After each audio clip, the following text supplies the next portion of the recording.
एक टीचर को ऐसा होना चाहिए जो कि हमारे जैसे जो बच्चे थे जो कि इतना एकेडमिकली स्ट्रॉन्ग नहीं थे, लेकिन उनमें एक कॉन्फिडेंस लेके आना कि that they can achieve and that they are capable and that possibilities बहुत ज़्यादा हैं। जो हमारा मौजूदा तालीम का निज़ाम है, हाँ जी, जिसमें पर्टिकुलरली मैं प्राइवेट एजुकेशनल नेटवर्क्स जो चल रहे हैं उनके बारे में आपका तजुर्बा और राय जानना चाहूँगी। ये जो आइडिया है ये हमारे कॉन्टेक्स्ट में कितना फिट बैठता है? मैं समझता हूँ कि जो बेसिक जो चीज़ होनी है वो quality of teaching and learning है, and that makes a difference. अगर वो चार्ज भी आपको बहुत हाई कर रहा है but your child is not learning anything out of it, और वहाँ पे 7-8 साल लगा के आता है सिवाय इंग्लिश बोलने के और वो कुछ नहीं सीखता, तो आई थिंक दैट्स अ कर्स। मतमा नज़र क्या होता है प्राइवेट स्कूल के अंदर बच्चे को लेने के बाद एज अ एंड प्रोडक्ट या फाइनल प्रोडक्ट बाहर आप सोसाइटी में भेजते हैं, तो वहाँ जहन में जो इंतजामिया है या स्कूल मालकन है या एडमिनिस्ट्रेशन है, ऑब्जेक्टिव क्या होता है? I want to emphasize this point. Gadget not for the sake of gadget, AI not for the sake of AI, but अगर उन चीज़ों को यूज़ करके उसकी स्किल, उसकी क्रिटिकल थिंकिंग, उसकी पब्लिक स्पीकिंग, प्रॉब्लम सॉल्विंग की चीज़ें उसकी बेहतर हो रही हैं, तो then that is something that we do talk about. कितनी इम्पोर्टेंस है इब्तदाई सालों की हमारी शख्सियत बनाने में, हमारे रवैये बनाने में, आदतें बनाने में, और हमें एक ऐसा इंसान बनाने में जो माशरे के लिए, और माशरे से मुराद मेरी पूरी दुनिया है, उसके लिए मुफीद साबित हो सकता है। मैं ये समझता हूँ कि दी मोस्ट इम्पॉर्टेंट टाइम है आप एक बच्चे को मेक और ब्रेक करने का। शुरू के ज़िंदगी के 5 साल जो हैं वो अगर आप बेस्ट इन्वायरमेंट देते हैं, बेस्ट टीचर देते हैं, वेल ट्रेंड देते हैं, फिर तो इस जैसी कोई चीज़ नहीं है।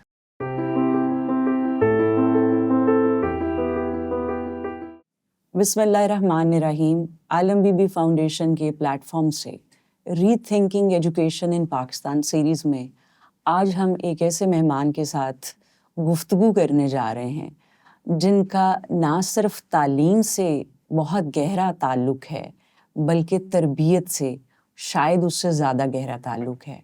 और हम जो समझते हैं कि अब एक फुक़दान है कि तालीम के साथ तरबियत स्कूल्स में नहीं हो पाती, उसके जो भी मुहर्रिकात हैं उस पे हम गुफ्तगू नहीं करेंगे, लेकिन ये एक ऐसी शख्सियत हैं जिनका जो पूरा विज़न है उसमें ऐसी तालीम जो बामकसद हो, और बामकसद से मुराद कि वो आपको अच्छा इंसान भी बनाए, उसके ऊपर फोकस है।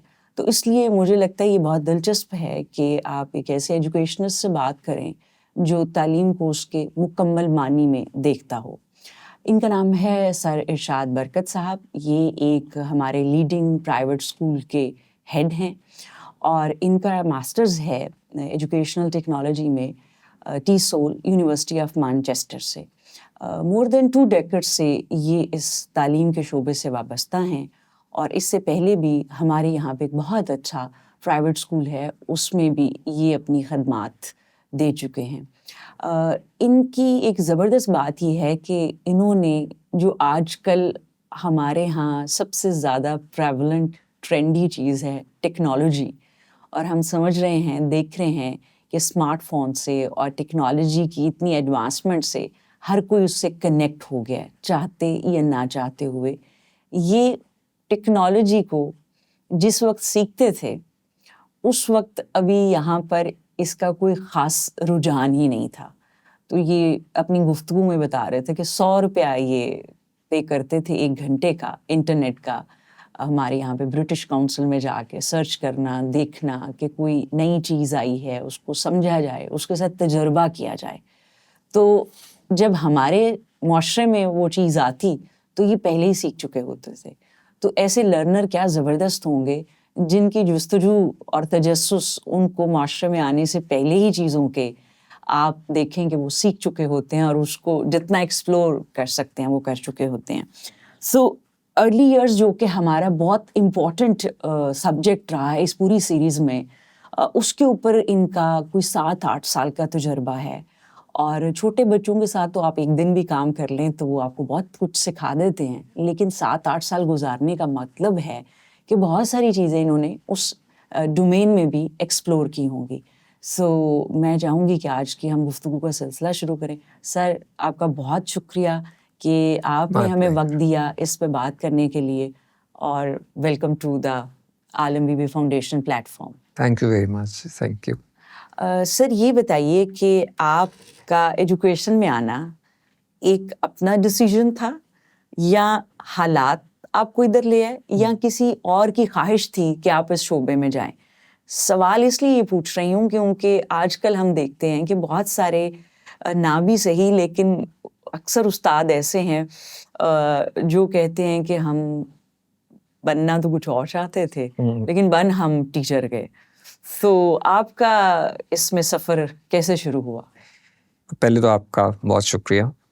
मैंने जो टीचर बनने का जो फ़ैसला किया था मैंने अपने ग्रेड 9 में किया था और क्योंकि जो मेरे उस्ताद थे हनीफ राहील साहब, मुझे अभी भी याद हैं वो, उनका एक इम्पैक्ट था हम सब पे, लेकिन आई थिंक कि मुझ पे बहुत ज़्यादा इम्पैक्ट था एंड आई थॉट कि एक टीचर को ऐसा होना चाहिए जो कि हमारे जैसे जो बच्चे थे जो कि इतना एकेडमिकली स्ट्रॉन्ग नहीं थे लेकिन उनमें एक कॉन्फिडेंस लेके आना कि that they can achieve and that they are capable and that possibilities बहुत ज़्यादा हैं in irrespective of the circumstances. तो दैट वाज व्हेन मैंने उस वक्त फ़ैसला किया और मैं समझता हूँ कि मेरे जो साथ क्लास थी जो किसी शायद और टीचर के पास होती तो वो इतना अचीव ना कर पाते, लेकिन उसी क्लास में से डॉक्टर्स बने, एटॉमिक एनर्जी कमीशन में गए, पायलट्स हुए और बहुत सारे प्रोफेशन में जिनको आप आजकल के ज़माने में बहुत रिस्पेक्टेबल प्रोफेशन समझते हैं। But that was the time I thought कि इम्पैक्ट एक टीचर का वो बहुत वाइड होता है, ठीक है, और if you take that profession तो आप, मेरा ख्याल है कि यू कैन डू वंडर्स। तो दैट वाज द टाइम। शौक़ बहुत थे, उसके अलावा जहाज़ों का बहुत शौक़, मुसव्वरी का शौक़ अपने वाले साहब को देखे, और मैं उन लाइनों पे जा भी सकता था, लेकिन ये कि मेरा ख्याल है कि ये एक ऐसी चीज़ है जिसकी इम्पैक्ट वैल्यू ज़्यादा थी, तो आई थॉट कि मुझे ये करना चाहिए। तो कितनी उम्र में थे जब आप हनीफ साहब से इतने मुतासर हुए कि आपने ये फैसला किया कि मुझे उस्ताद बनना चाहिए? 14 years. I was in grade 9. तो कहते हैं जैसे ये ख़ास एज होती है जब आप टीन एज में जाते हैं तो ये फ़ैसला हो गया, लेकिन जब आप टीन एज से निकले तो एक और मैच्योरिटी और एज ब्रैकेट शुरू होती है। जी, तो फैसला सेम रहा या आपको लगा मुझे इसको नज़रसानी करनी है, या कुछ और जो प्रोफेशनल आपके इर्द गिर्द थे घर के या दोस्तों के, उन्होंने इम्प्रेस किया कि नहीं भाई ये बनना चाहिए? हाँ, वो मैं अगर ये कहूँ ना कि नहीं हुआ तो वो गलत बात होगी। डिस्ट्रैक्शंस थी, मतलब ये कि वहाँ पर अगर हम CSS करने का बड़ा शौक़ था, तो मेरा ख्याल है जो मैंने लिटरेचर पढ़ा तो एक पार्ट ऑफ द रीज़न था कि चलें CSS का एग्ज़ाम देंगे, और फिर उसके बाद जैसे मैंने आपको बताया जहाज़ों का शौक़ था तो उस तरफ भी हाथ पाँव मारने की कोशिश की। लेकिन ये कि मैंने eight the end of the day मैंने सारी चीज़ों की जब मैं वालिद साहब के साथ बड़ी दोस्ती, मैं चूँकि उनका एक ही बच्चा था तो उनके साथ एक्सप्लोरेटरी डिस्कशन बहुत होती थी, तो उन्होंने कहा कि ठीक है, उनका भी एक इसमें उन पड़ता है, उन्होंने कहा कि ठीक है बहुत सारी चीज़ें हैं जो कि आप कर सकते हो, लेकिन ये देखो कि आप at the end of the day satisfy कैसे, आप सेटिस्फाई खुद अपने लिए, do you want to achieve success for your self और success in a communal way. तो आई थॉट कि हाँ, मैंने कहा ये तो बड़ा एक डिफरेंट सी चीज़ है। उन्होंने कहा कि उन्होंने मुझे समझाया कि एक पर्सनल सक्सेस होती है और एक कम्युनल होती है। Personal is more selfish and all that, आप अपने लिए कर जाते हो, विच इज़ नॉट बैड, ठीक है ना, मतलब अगर आप एक पॉजिटिव मेंबर के तौर पे आप सोसाइटी में एक अच्छे प्रोफेशन को अडॉप्ट करके आप उसको बड़े अच्छे तरीके से, एहसन तरीके से कर लेते हैं, तो it's not a bad thing. लेकिन उन्होंने एक बात समझाई कि कम्युनल जो चीज़ होती है कि जो कि एक आपका इम्पैक्ट सोसाइटी में आता है, तो try and go there, adventure ज़रूर करो, येस, ड्राइंग करो, पेंटिंग करो and all that. It was not that कि ही थॉट कि मैं उसमें प्रोग्रेस नहीं कर सकूँगा, क्योंकि he was himself partly a खत्तात and painter, he was a फौजी, ठीक है, लेकिन उनकी जिसको शौक कहते हैं ना, उनका। शौक तो उन चीज़ों से मैं अट्रैक्ट भी हुआ, इम्प्रेस भी हुआ। बट आई थिंक फिर जो एक टर्निंग पॉइंट आता है ना आपका, वो फिर मेरा ग्रेजुएशन में था, where I was taught by one of my literature teacher. Recently उनकी डेथ हुई, कमालुद्दीन भट्टी साहब, FC कॉलेज में। वो उन्होंने जिस तरीके से हमें लिटरेचर पढ़ाया in our 4th year, I thought कि कोई नहीं पढ़ा सकता। मुझे उनकी पढ़ाई हुई मैकबेथ अभी तक याद है मुझे। इट्स बिन आई थिंक मैंने 1989-91 में 90 to 91 में उनके पास पढ़ा था। तो जो उन्होंने पढ़ा दिया ना, मैंने कहा वाह, this is how we can actually make a difference. तो हमारी उससे पहले एक टीचर के पास 32 की क्लास रिड्यूस होकर 12 पे चली गई, और वो भी रिड्यूस होकर 4 पे चली गई। तो मेरा ख्याल है कि वो 12 लोग फिर बाद में इकट्ठे हुए, तो उनसे जब पढ़ा ना, तो आई थॉट कि नो, बाकी सारी चीज़ें ठीक है, शौक हैं, पूरे हो जाएंगे, लेकिन now this is the time that I have to go in there. तो उस वक्त मैंने सीखना शुरू किया। सर ये बताइए कि उस उस्ताद की जो शख्सियत थी जी जी कमाल साहब की जी FC में, जी उसके कौन से एस्पेक्ट्स को आप बहुत ज़्यादा अप्रिशिएट करते थे, और उनमें से किसको आपने अपने साथ कैरी किया, लिव जी। करना शुरू कर दिया? जी। अच्छा, उनका ये था कि वो किसी के साथ ना झगड़े में नहीं पड़े हुए थे, क्योंकि होता ये है कि आप जब टीनेज प्लस में जाते हैं तो आप उनको डिसिप्लिन करने में लग जाते हैं, ठीक है। वो आपको पढ़ाते ही ऐसे थे कि आप चुप करके उनकी बात सुनते थे, क्योंकि वो अपना काम करके आए होते थे, उनको अपने सब्जेक्ट नॉलेज का पता था, सब्जेक्ट नॉलेज उनका बहुत अच्छा था। और प्लस ये था कि there was a lot of interaction, हमारी इनपुट बहुत होती थी, हमें वो कोई एक पैसिव लिसनर के तौर पे नहीं बैठाते थे। वो हमें कहते थे अच्छा बताओ, what's your opinion, what do you understand. तो हम लोग घबराए हुए होते थे कि जी अच्छा हम गलत होंगे, जो कि हम सबका एक डर होता है कि भाई अपने से आप बड़े उस्ताद के सामने बैठें तो आप जो हैं गलत ही बोलेंगे, आपको क्या पता है। बट देन वो उस चीज़ के ऊपर चीज़ों को बिल्ड करते थे। और दूसरा ये था कि वो हमें हमारी एज के लिहाज से ही ट्रीट करते थे। वो हमारे साथ मजाक भी करते थे, हमारी कोताहियों को माफ़ भी करते थे, हमें गाइड भी करते थे। तो जो कि मेरा ख्याल है कि उस वक्त बाकी लोगों में नहीं थी। बाकी लोग हमें कह रहे थे कि जी हाँ अच्छा ये टांग क्यों हिलाई है, ऐसे क्यों किया है, वैसे क्यों बैठे हो, ये क्यों कर रहा है। तो वो हमारे लिए ना वो कोई दूसरे क्लासेस समटाइम्स एंटरटेनमेंट का सोर्स ज़्यादा होते थे, लर्निंग का सोर्स नहीं होता था। तो आप हैरान होंगे कि मुझे याद है कि उसी वक्त ना हम FC कॉलेज के जो ग्राउंड्स थे उसमें क्रिकेट खेल रहे होते थे, लेकिन उनका लेसन आता था तो हम कैंटीन से उठते थे, अगर वहाँ पर होते बैठे थे क्रिकेट खेल रहे होते थे। मतलब वो तो एक एज थी जो वसीम अकरम, वकार यूनस एंड ऑल दैट, और हम पैशनेट होते थे कि चलो और कुछ नहीं, उधर टीम में तो नहीं जा सकते, चलो यहीं पे खेल लो। बट देन हम अपना सारा कुछ छोड़ते थे और उनकी क्लास में जाते थे, बिकॉज वी थॉट कि हमें अपने टाइम की वैल्यू और हमें पर्सनल वैल्यू भी मिल रही है।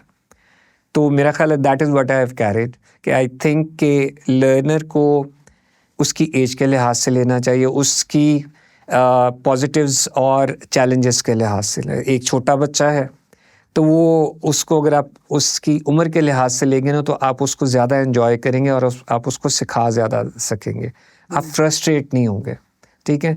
फ्रस्ट्रेशन मेरा ख्याल है कि टीचिंग में उस वक्त आती है कि जब आप ये समझते हैं यार ये ऐसे क्यों कर रहा है, क्यों ना करे भाई, उसकी उम्र है। वो अगर वो टीनेजर है तो वो टीनेज के लिहाज से बिहेव करेगा, अगर वो से प्री टीन में है तो वो प्री टीन के लिहाज से, छोटा बच्चा तो उसने छोटे बच्चे के लिहाज से। अगर आप में वो अकोमोडेशन है तो then I think you can be a very good teacher, और that's the thing that I am caring with me. ये बताइए, बहुत इम्पोर्टेंट टर्म आपने इसमें इस्तेमाल की है, डिसिप्लिन। जी जी कि दूसरे उस्ताद डिसिप्लिन करने की कोशिश करते थे, और एक आम रुझान भी ये है कि क्लास में डिसिप्लिन होना चाहिए, स्कूल में डिसिप्लिन होना चाहिए, ऑफिस में डिसिप्लिन होना चाहिए। तो हमारी ज़्यादातर जगहों पर तो डिसिप्लिन की एक बहुत फंडामेंटल वैल्यू समझी जाती है और उसको मेंटेन करने के लिए, उसको एग्जीक्यूट करने के लिए बहुत सारी पॉलिसीज और एफर्ट्स भी होती हैं। सो आपने ये बताया कि उनकी क्लास होती थी तो आप क्रिकेट छोड़ के चले जाते थे, आप कैंटीन छोड़ के चले जाते थे कि हमने उसमें जाना है, तो वो तो आपको डिसिप्लिन ही नहीं करते थे। उनकी क्लास में डिसिप्लिन था, तो ये तो मुझे कॉन्ट्राडिक्टरी कह लें, ये पैराडॉक्स। हाँ जी, दैट इज, वहाँ वो डिसिप्लिन नहीं कर रहे, लेकिन आप लोग इतने डिसिप्लिन हो गए, self discipline, yes, self discipline थे।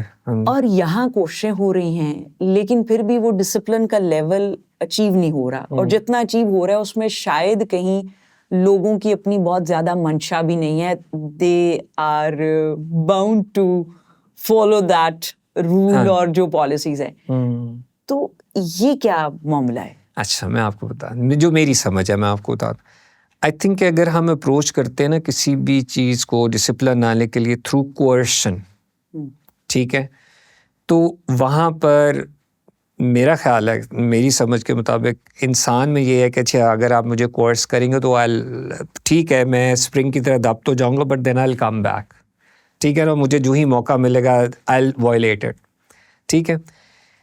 वो डिसिप्लिन ऐसा, इट्स बाय डिफॉल्ट और we have acquired this kind of nature, और it's a problem of geography like subcontinent, और या it's a world over problem? I think it's a world over problem. जहाँ पर भी आप कोर्स करके किसी को करते हैं ना, मतलब देखें, एक है फौज का डिसिप्लिन, वहाँ पर तो अंडरस्टूड है कि भी कमांड चलनी है, ठीक है, यहाँ पर कमांड नहीं चल रही। तो सिविलियन लाइफ में ऐसे नहीं होता कि जी आप लोगों को थ्रू कि जी अच्छा चूंकि मैंने कह दिया है तो लोग मान तो जाएंगे, शायद आपकी पोजीशन की वजह से, शायद आपकी पर्सनालिटी ऐसी होगी, या आपका एक रूप दबदबा होगा, तो ठीक है, but then they will always find ways to actually मतलब ये कि डिसिप्लिन को वायलेट करने में there is some kind of joy in doing that.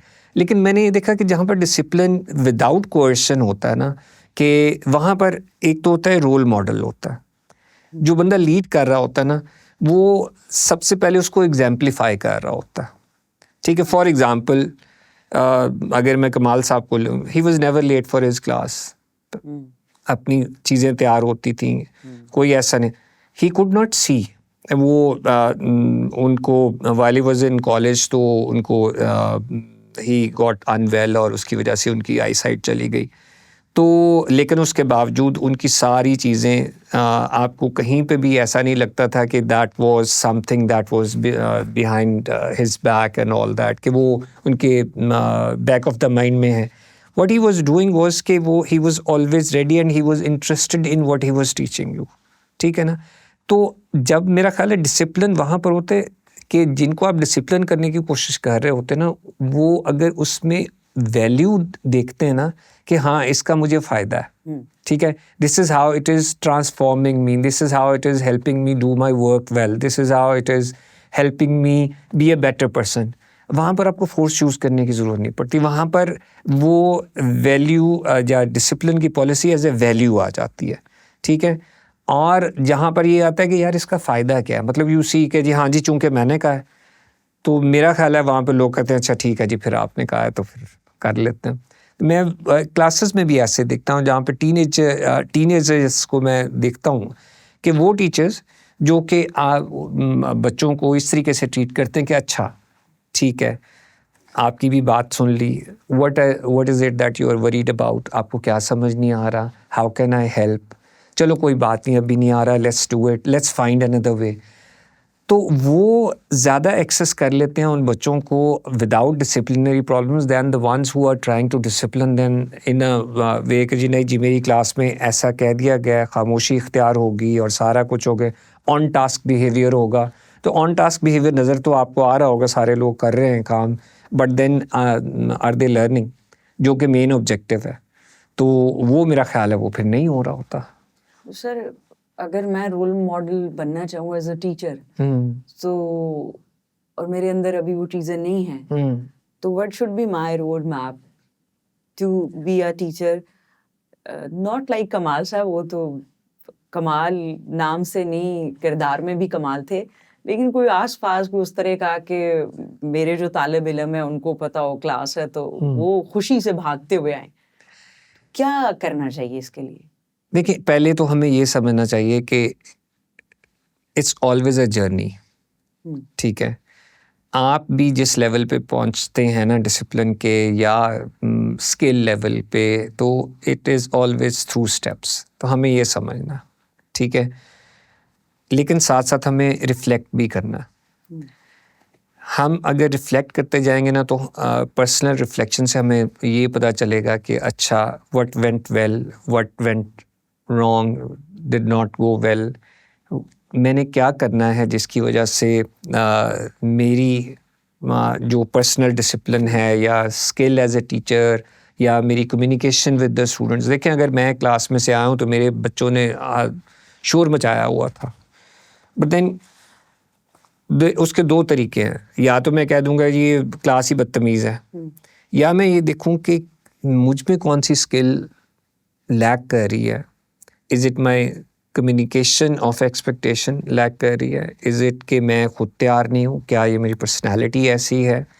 कहाँ पर मैंने इम्प्रूव करने की ज़रूरत है? और फिर देयर आर ऑलवेज सीनियर्स जो उनको आप मेंटोर के तौर पे ले सकते हैं। आप अगर उनकी हेल्प भी लेते हैं तो वो आपको गाइड कर देते हैं। If you are willing to learn, तो एज कोचेज़ लें आप उनको, ठीक है? वो अगर आपको ये बताते हैं, फिर आप जो रिफ्लेक्ट करते जाएंगे और उन चीज़ों को, अपनी स्किल को इम्प्रूव करेंगे। आप स्किल थ्रू कोचिंग भी ले सकते हैं, आप वर्कशॉप्स भी कर सकते हैं, आप किताबें पढ़ लें, आप पॉडकास्ट सुन लें, आप बहुत सारी चीज़ों से जैसे जैसे आप देखेंगे और उन चीज़ों को इम्प्लीमेंट करने। मतलब सिर्फ यही नहीं है कि मैं पॉडकास्ट सुन लूँ, मैं एक किताब पढ़ लूँ और उसमें से जो नगेट्स हैं उनको मैं यूज़ ना करूँ। तो अगर मैं यूज़ करूँगा there will always be improvement. और लेकिन मुझे अपने ऊपर भी ईजी होना है कि चूँकि अगर मैं अपनी एक जर्नी के अभी स्टार्ट पे हूँ, मिड पे हूँ, या मैंने मेरा एक्स क्या है और मेरा वाई क्या है और मेरे जर्नी में कौन से स्टेप्स हैं जो कि मैंने लेना है। तो मेरा ख्याल है कि अगर हम एक तो ये रखें कि मैं अचीव क्या मैंने करना है और मैंने उसको कैसे करना है एज ए टीचर, तो उस वक्त हम मेरा ख्याल है कि एक बेहतर तरीके से अपने आप को प्रिपेयर कर सकते हैं। If we keep on reflecting, practicing, reflecting, practicing and all that. Otherwise अगर हम ये जाते हैं ना, आप देखें बहुत सारे टीचर्स ये कहते हैं मेरा 30 साल का तजर्बा है, तो जैसे वो क्लास 30 साल पहले पढ़ाते थे 30 साल बाद भी वो पढ़ा रहे हैं, तो इट मीन्स कि उन्होंने उसमें किया कुछ नहीं है, ठीक है? उन्होंने रिफ्लेक्ट ही नहीं किया, ना अपनी प्रैक्टिस पे ना अपनी स्किल्स पे, तो वो आपको वहीं पे खड़े नजर आएंगे। Then you will find people जो कि 3 साल बाद उनकी क्लास ही ट्रांसफॉर्म हुई होती है। तो those are the people who are reflecting on themselves as well as their practice. Sir ये बताइए कि आपने एक अहम नुक्ता यहाँ रिफ्लेक्शन वाला जी जी। लेकर आए हैं। तो मेरा ख्याल है ये सिर्फ उस्ताद के लिए नहीं, हर इंसान के लिए यस, अपनी प्रोफेशनल लेवल पर और पर्सनल लेवल पर बिल्कुल सही, रिफ्लेक्ट करना बहुत ज़रूरी है। बिल्कुल तो सही। ये एक जनरल प्रैक्टिस भी होनी चाहिए कि रिफ्लेक्ट एंड प्रैक्टिस एंड और उसको टू एंड फ्रो आप देखते रहें। सही। सर ये बताइए कि जब हम ये प्रैक्टिस कर रहे होते हैं तो कहीं ऐसा भी होता है कि जब आप रिफ्लेक्ट करते हैं और फिर उन चीज़ों को प्रैक्टिस करने की कोशिश करते हैं तो आप कर नहीं पाते, या जिस एक्सपेक्टेशंस पे आप करना चाहते हैं वहाँ तक नहीं कर पाते, तो आप डिसअपॉइंट होते हैं और आप फील करते हैं कि ये मुझसे नहीं होगा, तो आप वो एफर्ट करना छोड़ देते हैं। क्या ऐसा भी होता है? और अगर होता है तो ऐसी सूरत हाल में वो उस्ताद है या किसी और शोबे से है, कौन सी चीज़ उसको हेल्प कर सकती है कि वो अपनी कोशिश जारी रखे? अच्छा, इसमें ना बड़ा एक वो वेल नोन सी बात है जो कि ग्रोथ माइंडसेट वाली है, ठीक है? असल में यही है कि यस, जब भी आप कोई नई चीज़ प्रैक्टिस करने की कोशिश करते हैं तो वो एक दिन में तो सक्सेसफुल होनी नहीं, ठीक है? आपको नेचुरली आपका अपना लैक ऑफ कॉन्फिडेंस भी हो सकता है कि पता नहीं ये करेगी काम। फ़र्ज़ करें मैंने कोई चीज़ सीखी, मैंने रिफ्लेक्ट किया, मैंने सोचा कि मैं ये करूँगा, मैं ट्राई करूँगा। उसकी जो सक्सेस है वो 50-50 हो सकती है। I could be successful, I could be unsuccessful with that. लेकिन अगर हम परसिस्ट करें, जिसको हम ग्रिट बोलें, कि अगर हमें ग्रिट है और परसिस्टेंस है एंड विद द माइंडसेट कि हाँ if I persist with these things तो देयर विल बी इम्प्रूवमेंट। हाँ, अगर कोई बहुत ही लंबा अगर आपने एक काम करके देखा है, वो जैसे कहते हैं ना, if you keep on doing what you are doing you will keep on getting what you are getting. ठीक है ना? तो इफ़ यू थिंक कि हाँ आपने रिफ्लेक्ट किया, you came up with a strategy, या आपने सोचा कि मैं ये करके देखता हूँ, if it did not work think again may be. क्यों? लेकिन ये कि अगर डिसअपॉइंटमेंट और फेलियर अगर आपको रोक देती ना, दैट मीन्स कि फिर आप उसी वक्त अपनी रूम फॉर इम्प्रूवमेंट भी ख़त्म कर लेते हैं। यहाँ पर परसिस्टेंस बहुत ज़्यादा ज़रूरी होती है। मेरा ख्याल है कि जो बंदा रिफ्लेक्ट करता है ना, वो परसिस्ट करने में मेरा ख्याल है कि वो सक्सेसफुल हो जाता है, क्योंकि these are the people who think कि अच्छा नहीं ट्राई करके देते हैं, अच्छा ये नहीं चला इसको करें। तो अगर तो हम डिसअपॉइंटमेंट ज़रूर होती हैं, इट्स पार्ट ऑफ प्रोग्रेस। ये भी हमें देखना है कि अगर हम ये समझेंगे कि जी अच्छा जी मैंने इनसे भी सीख लिया, इनसे भी सीख लिया, ये भी पढ़ लिया, ये भी पढ़ लिया, तो I am going to ace it. No, you are not going to ace it. ठीक है? आप में से हर एक इंडिविजुअल का एक पर्टिकुलर कॉन्टेक्स्ट होता है। ठीक है? और आप आइडियाज़ दुनिया से ले सकते हैं, लेकिन आप कॉन्टेक्स्ट आप दुनिया का नहीं ले सकते। वो कॉन्टेक्स्ट आपका ही होगा। ठीक है? जब वो आपका कॉन्टेक्स्ट होगा तो अप्लाई आप अपनी चीज़ें वहाँ पर करेंगे जी। उसके चैलेंजेस यूनिक होंगे। ठीक है? और उसमें अगर आप सक्सेसफुल नहीं हुए तो देन दैट मीन्स कि there is more needs to be done, कोई और चीज़ ट्राई करनी है। तो जब तक आप परसिस्ट करते हैं तो there is a huge possibility of your success, और आप ग्रेट शो करें। अगर आप ये समझते हैं कि ठीक है 2-3 चीज़ें ट्राई की हैं तो let's go back to the previous version, तो फिर तो मामला वहीं पर चले गए ना। तो that's my opinion about it. Sir, आपने अभी ये कहा कि आइडिया आप ले सकते हैं, जी जी लेकिन उसकी इम्प्लीमेंटेशन जो है वो कंटेक्चुअल होती है, जी जी बिल्कुल ऐसे। क्योंकि हर इंडिविजुअल डिफरेंट है, cultural, social, civilisational context different होता जी है। बिल्कुल ऐसे। जो हमारा मौजूदा तालीम का निज़ाम है, हाँ जी। जिसमें पर्टिकुलरली मैं प्राइवेट जी जी। एजुकेशनल नेटवर्क्स जो चल रहे हैं, हम्म उनके बारे में आपका तजुर्बा और राय जानना चाहूँगी हम्म कि ये जो आइडिया है हम्म ये हमारे कॉन्टेक्स्ट में कितना फिट बैठता है? मेरी जो राय है ना, जो private school system is both a blessing and a curse. ठीक है? ब्लेसिंग ये इस सूरत में बना कि जब मेरा ख्याल है कि जो स्टेट की रिस्पॉन्सिबिलिटी थी टू एजुकेट द मैसेस, क्योंकि ये तो फ्री एजुकेशन होनी चाहिए जो कि आपके फंडामेंटल राइट्स में। आप ये देखें कि वहाँ पर जब डिग्रेडेशन हुई, मतलब if I talk from my experience, तो मैं प्राइवेट में भी पढ़ा, मैं पब्लिक में भी पढ़ा, बट आई थॉट कि मेरे टीचर्स जो पब्लिक में भी उतने ही मेहनती थे जो कि प्राइवेट में भी थे। बट ग्रेजुअली जब आपने ये देखा कि डिग्रेडेशन जब होना शुरू हुई है ना in the quality of input from the state and the teachers as well, क्योंकि आपने उसकी क्वालिटी को मेंटेन नहीं किया, क्वालिटी एश्योरेंस नहीं हुई, और इस तरीके से फिर वहाँ पर गैप क्रिएट हुआ, and that was an opportunity for the business people as well. ठीक है?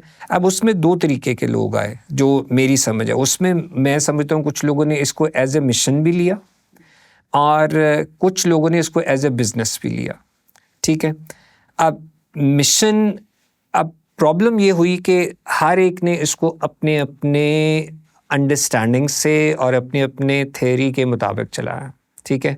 अब हमारे पास हज़ारों प्राइवेट स्कूल्स हैं, हर कोई, जैसे I was talking to one person, मैंने उनसे सिर्फ एक पूछा कि उन्होंने मुझे इंट्रोड्यूस अपने आप को ऐसे करवाया कि जी मैं फ़लाँ शहर से हूँ और मेरा एक प्राइवेट स्कूल है। तो मेरा उनसे पूछने का मैंने उनसे ये सवाल किया कि आपने किस फ़िलॉसफ़ी के तहत इस स्कूल को आपने इस्टेब्लिश किया है? तो there was no clear answer. उसमें पैसों की भी बात हुई, उसमें मैट्रिक की भी बात हुई, उसमें पढ़ाने की भी बात हुई, लेकिन उसमें कोई, जिसको आप कहते हैं ना कि डेप्थ ऑफ जिसको नज़रियाती जो चीज़ आप समझते हैं कि जी हाँ, मैंने एक ऐसा क्वालिटी इंस्टीट्यूट इस्टेब्लिश करना है जो कि हमारे मैसेस को, जो कि पब्लिक स्कूल में वो सर्विस अवेलेबल नहीं हो रही है, तो हम उसको मैंने वो देना, ठीक है। अच्छा, अब लेकिन आपको बहुत सारे अच्छे इंस्टीट्यूट्स भी मिलते हैं प्राइवेट स्कूल्स में, जो कि मेरा ख़्याल है कि दे आर वो ये समझते हैं कि ये एक उनकी एक मिशन है। They try to put in a lot of effort, resources. ठीक है, वो उससे बिजनेस भी बनाते हैं, ठीक है, अपना पैसा भी आता है, लेकिन मैंने ये भी देखा है कि वो उतने ही input on the growth of their teachers पे इन्वेस्ट करते हैं, ताकि वो जितना स्किल्ड होगा, जितना नॉलेजेबल होगा, उतना ही वो लर्नर को फ़ायदा पहुंचाएगा, ठीक है। तो लेकिन ये इकोनॉमिकली कितना वायबल है, बहुत सारे पेरेंट्स वो वही वाली आप वाली बात के मुख्तलिफ ब्रैकेट्स के लिए है।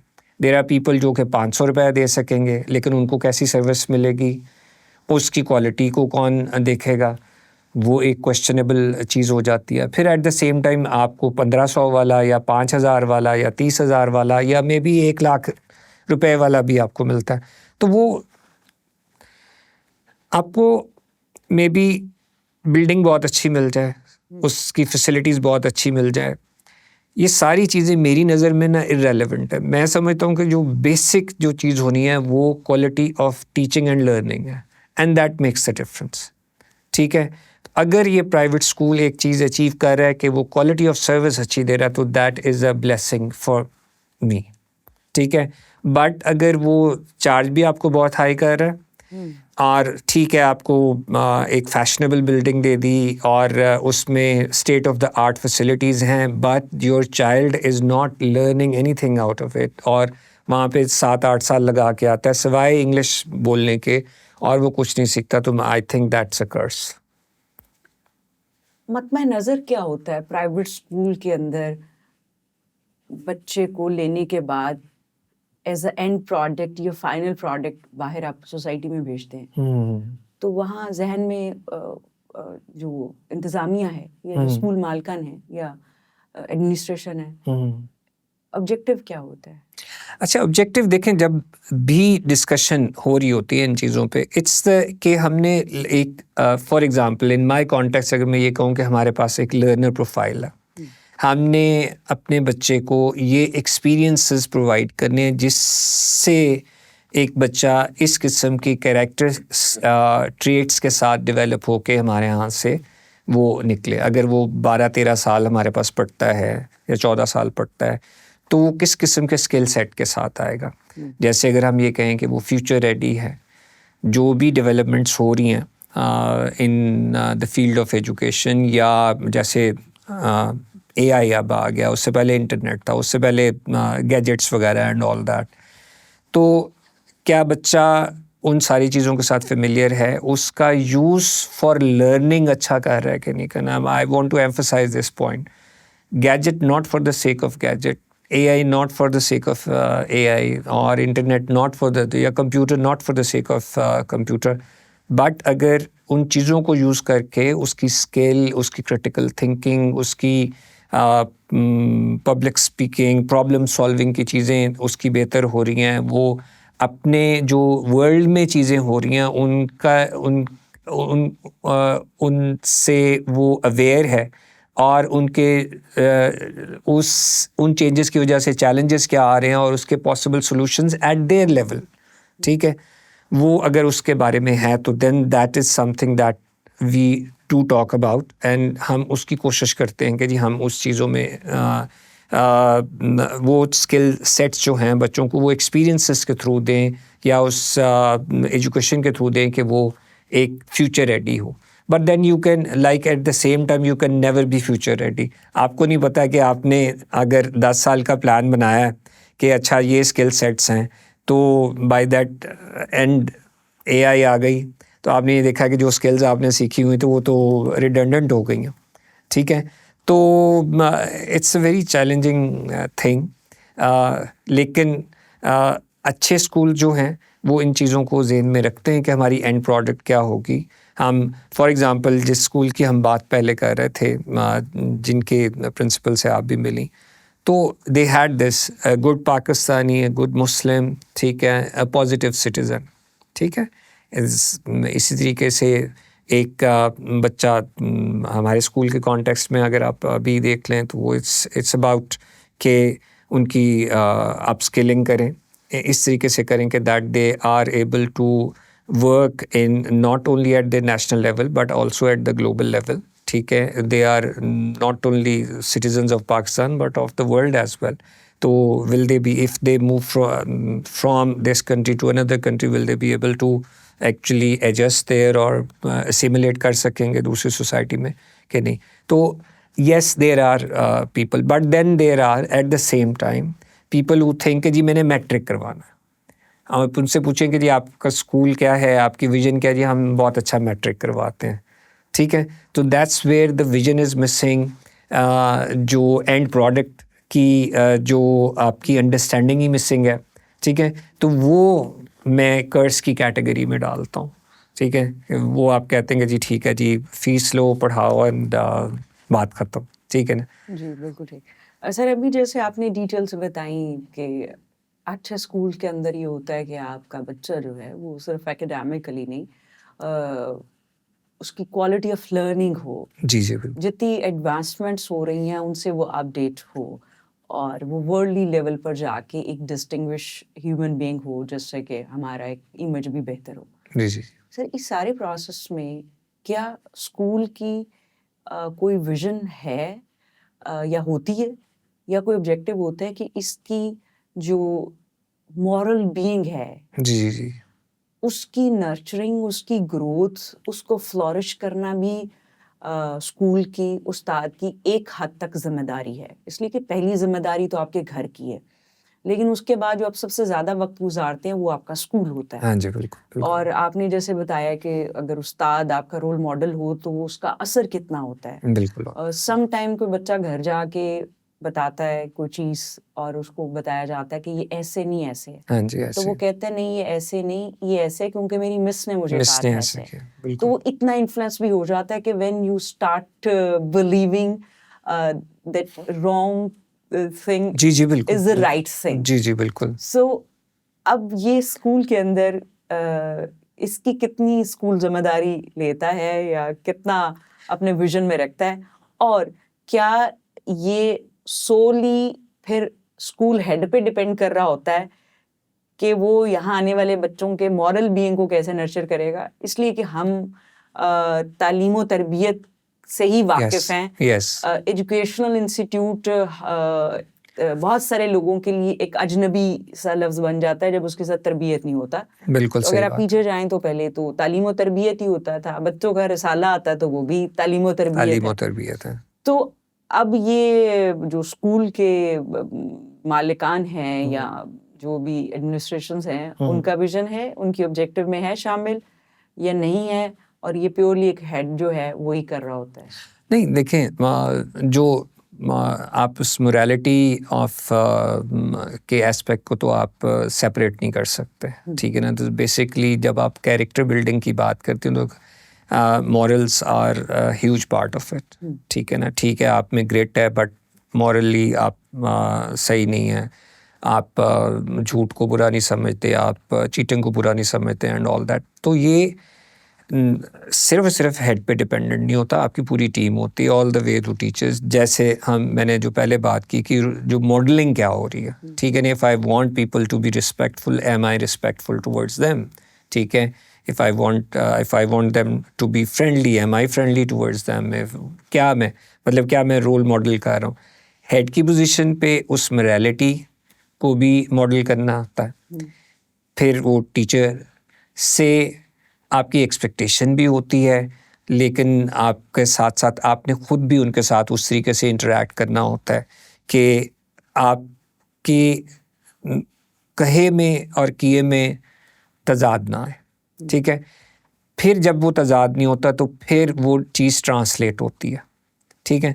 अब चैलेंज पता कहाँ पे आ जाता है. चैलेंज ये आता है कि वही है कि जब आप कि जो आप चीज़ें सिखाने की कोशिश करते हैं। फॉर एग्जांपल अगर हमारे पास कोई शिकायत लेके आता है, जी मेरा बच्चा गालियाँ दे रहा है, ठीक है ना, तो भी स्कूल में तो ऐसी कोई चीज़ नहीं हुई कि गालियाँ देने की ना इजाज़त हो या उस पे सरजनिश ना हो या समझाया ना जाए कि बेटा ये this is not how we talk, या टीचर उसको मॉडल ना कर रहा हो, या कोई ऐसी चीज़ें जो कि घर से आए कि जी ये बच्चे ने ये चीज़ें पिक कर ली।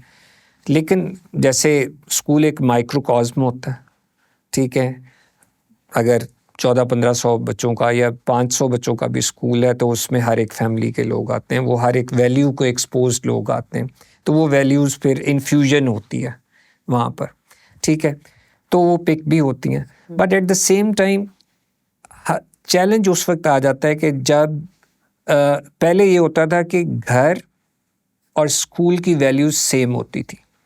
घर में अगर आप ये गए ना कि जी मुझे उस्ताद ने डांटा है कि जी मैंने ये कर रहा था और मुझे ये हुआ, तो उन्होंने कहा कि जी अच्छा ठीक है, ये आपके साथ ऐसे हो। जो अफ्रीकन सेइंग है ना कि it takes a whole village to actually train a child, तो मैं अक्सर ये कहता होता हूँ कि अब ये विलेज जो है ना वो टूट गया है, ठीक है। अब वो विलेज में पेरेंट कुछ और रोल मॉडल कर रहा है, ठीक है, स्कूल कुछ और करने की कोशिश कर रहा है, सोसाइटी कुछ और कर रही है, ठीक है। तो जब वो, मेरा ख्याल है कि वो बच्चा इतने सारे तज़ादात देखता है ना, तो दैट्स वेयर उसका एक अपना ही एक मैं समझता हूँ कि थेरी डेवलप होती है अबाउट बिहेवियर, तो वो फिर उस तरीके से एक्ट करता है। तो मेरा ख्याल है कि जिन भी सोसाइटीज़ में अच्छे मॉरल्स हैं प्रैक्टिस किए जाते हैं, आपको वहाँ पर तज़ादात नहीं मिलते। For example rule of law है, चीज़ों को आपने अगर मेरे साथ मेरा बच्चा बैठा हुआ है, मैंने स्कूल पहुँचाना है, 4 इशारे मैंने तोड़ दिए हैं, ठीक है ना, हम just setting the example in yes, ठीक है ना। तो आई एम सेइंग कि that the rules don't matter. अगर मैं उसको टाइम पे स्कूल नहीं पहुंचा रहा, ठीक है, और मैं कहता हूँ कोई बात नहीं, अगर 15-20 मिनट लेट हो भी गए तो कोई बात नहीं, तो आई एम टीचिंग देम कि जी इट्स ओके। देन फिर मैं उसके सामने लड़ भी रहा हूँ बड़े लोगों के साथ या उस्तादों के साथ, तो then what I am saying is कि जो मैं एक्सपेक्ट करता हूँ, जिसके लिए मैंने इतने सारे पैसे लगाए कि मेरा बच्चा ये वैल्यूज सीखे, but if I am not as a teacher, as a parent, I am not demonstrating those, ठीक है। फिर मैं स्कूल में अगर वो चीज़ें देखता हूँ कि अगर टीचर भी, मतलब आई एम नॉट सेइंग कि स्कूल्स आर लाइक जिसमें कुछ नहीं होता, ठीक है, उसमें भी आपको बहुत सारे तज़ादात मिल जाते हैं। टीचर मेरा ख्याल है कि खुद ही कह रहे होते हैं ऊंचा ना बोलो, और खुद वही बात ऊंचा बोल के कह रही होती हैं, ठीक है। तो और फिर उसके बाद फिर कुछ बिहेवियर्स हैं जो कि बच्चे अपनी सोसाइटी को करते हुए देखते हैं। मार्केट में आप चले जाएं, वहाँ पे आप कहते हैं कि जी सफाई होनी चाहिए एंड ऑल दैट, आप मार्केट में आम लोगों का बिहेवियर जब आप देखते हैं तो फिर आप ये समझते हैं कि यार ये सिर्फ बातें ही हैं, ठीक है ना। तो that's where the challenge comes. तो morality in the sense school का रोल है, ठीक है, must be taught, but with the support of the parent and the society, ठीक है, that's where it will come down. ऐसे ये बताइए कि जैसे अगर किसी टीचर का एक सब्जेक्ट है और उसमें बच्चे ने फाइनल एग्जाम्स में अच्छा परफॉर्म नहीं किया, और आपको लगता है कि ये 50% 40% बच्चे जो हैं बस वही इसमें से पास हुए हैं, बाकी नहीं हुए, तो एक बड़ा रेड फ्लैग सा कुछ हो जाता है। तो यकीनन पॉलिसीज होती हैं कि आप उनको बुलाते हैं, पूछते हैं कहाँ कमी रह गई, कोचिंग करनी है, ट्रेनिंग करनी है, जो भी है, तो एक प्रोसेस होता है मेरे ख्याल से। जी बिल्कुल ऐसे ही। तो सर जिस क्लास का जो बिहेवियर है, अगर हम एथिक्स की बात कर लें, बिहेवियर की बात कर लें, वो आपको लगे कि अप टू द मार्क नहीं है, सही, क्योंकि बच्चों की शिकायतें आती हैं, आप क्लास में जब विजिट पे जाते हैं, जो एक उस्ताद है और आप जैसा जिसने 3 डेकेड से भी ज़्यादा इसमें गुजारे हैं, उसको तो देख के फ़ौरन पता चल जाता है कि what's going on in the classroom. Yes. तो अगर ऐसा कुछ होता है तो उसका भी कोई प्रोसेस स्कूल्स में होता है कि उन टीचर्स को बुलाया जाए और उनसे बातचीत की जाए कि ये मामला ऐसे है और इसको कैसे सॉर्ट आउट करना है, फिक्स करना है, या सिर्फ हमें ग्रेड्स पे फिक्रमंदी होती है, बाकी पे कोई इतनी फिक्र हम नहीं दिखाते?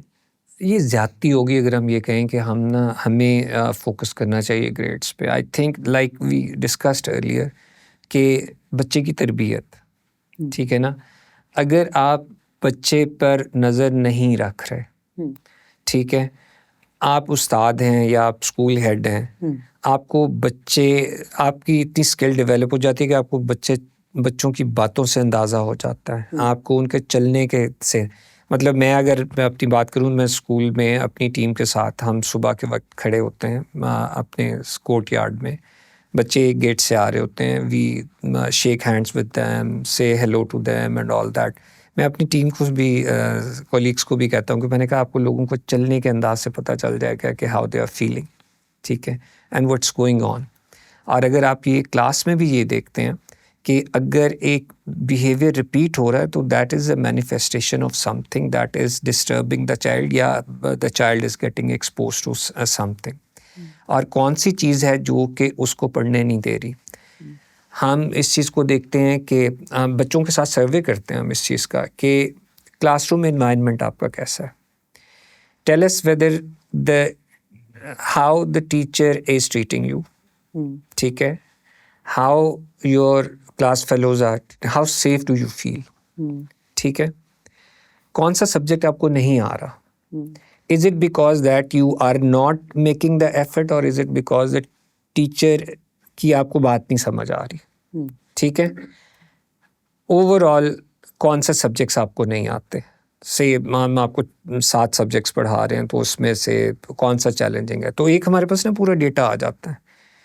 उसमें डेटा में हमें यह भी पता चल जाता है कि कौन से बच्चे हैं जो कि बहुत शरारती हैं, ठीक है, जिनकी वजह से क्लास जो है फोकस ही नहीं कर पा रही, कौन सा सब्जेक्ट है जो कि शायद बहुत तेज़ी से पढ़ाया जा रहा है और उसको स्लो डाउन करने की ज़रूरत है, कॉन्सेप्ट्स नहीं क्लियर हैं, फिर उसको मैच करते हैं with the result that we are getting, ठीक है। तो ये जब डेटा कलेक्ट होता है ना, that's when we sit with the teacher, हम वहाँ पर ये देख लेते हैं कि इज़ इट कि हमें टीचर के साथ काम करने की ज़रूरत है। कभी कभी ये होता है कि टीचर को सब्जेक्ट अपना आता होता है, लेकिन वो अपनी एक्सपेक्टेशंस या रूटीन्स इस्टेब्लिश नहीं कर पाती हैं अपनी क्लास में, जिसकी वजह से बच्चा कंफ्यूज होता है और वो बच्चे को समझ नहीं आ रही कि मैंने करना क्या है, या मतलब टीचर मुझसे किस किस्म का बिहेवियर एक्सपेक्ट कर रही हैं, किस किस्म का काम एक्सपेक्ट कर रही हैं, एंड ऑल दैट क्लैरिटी नहीं होती, ठीक है।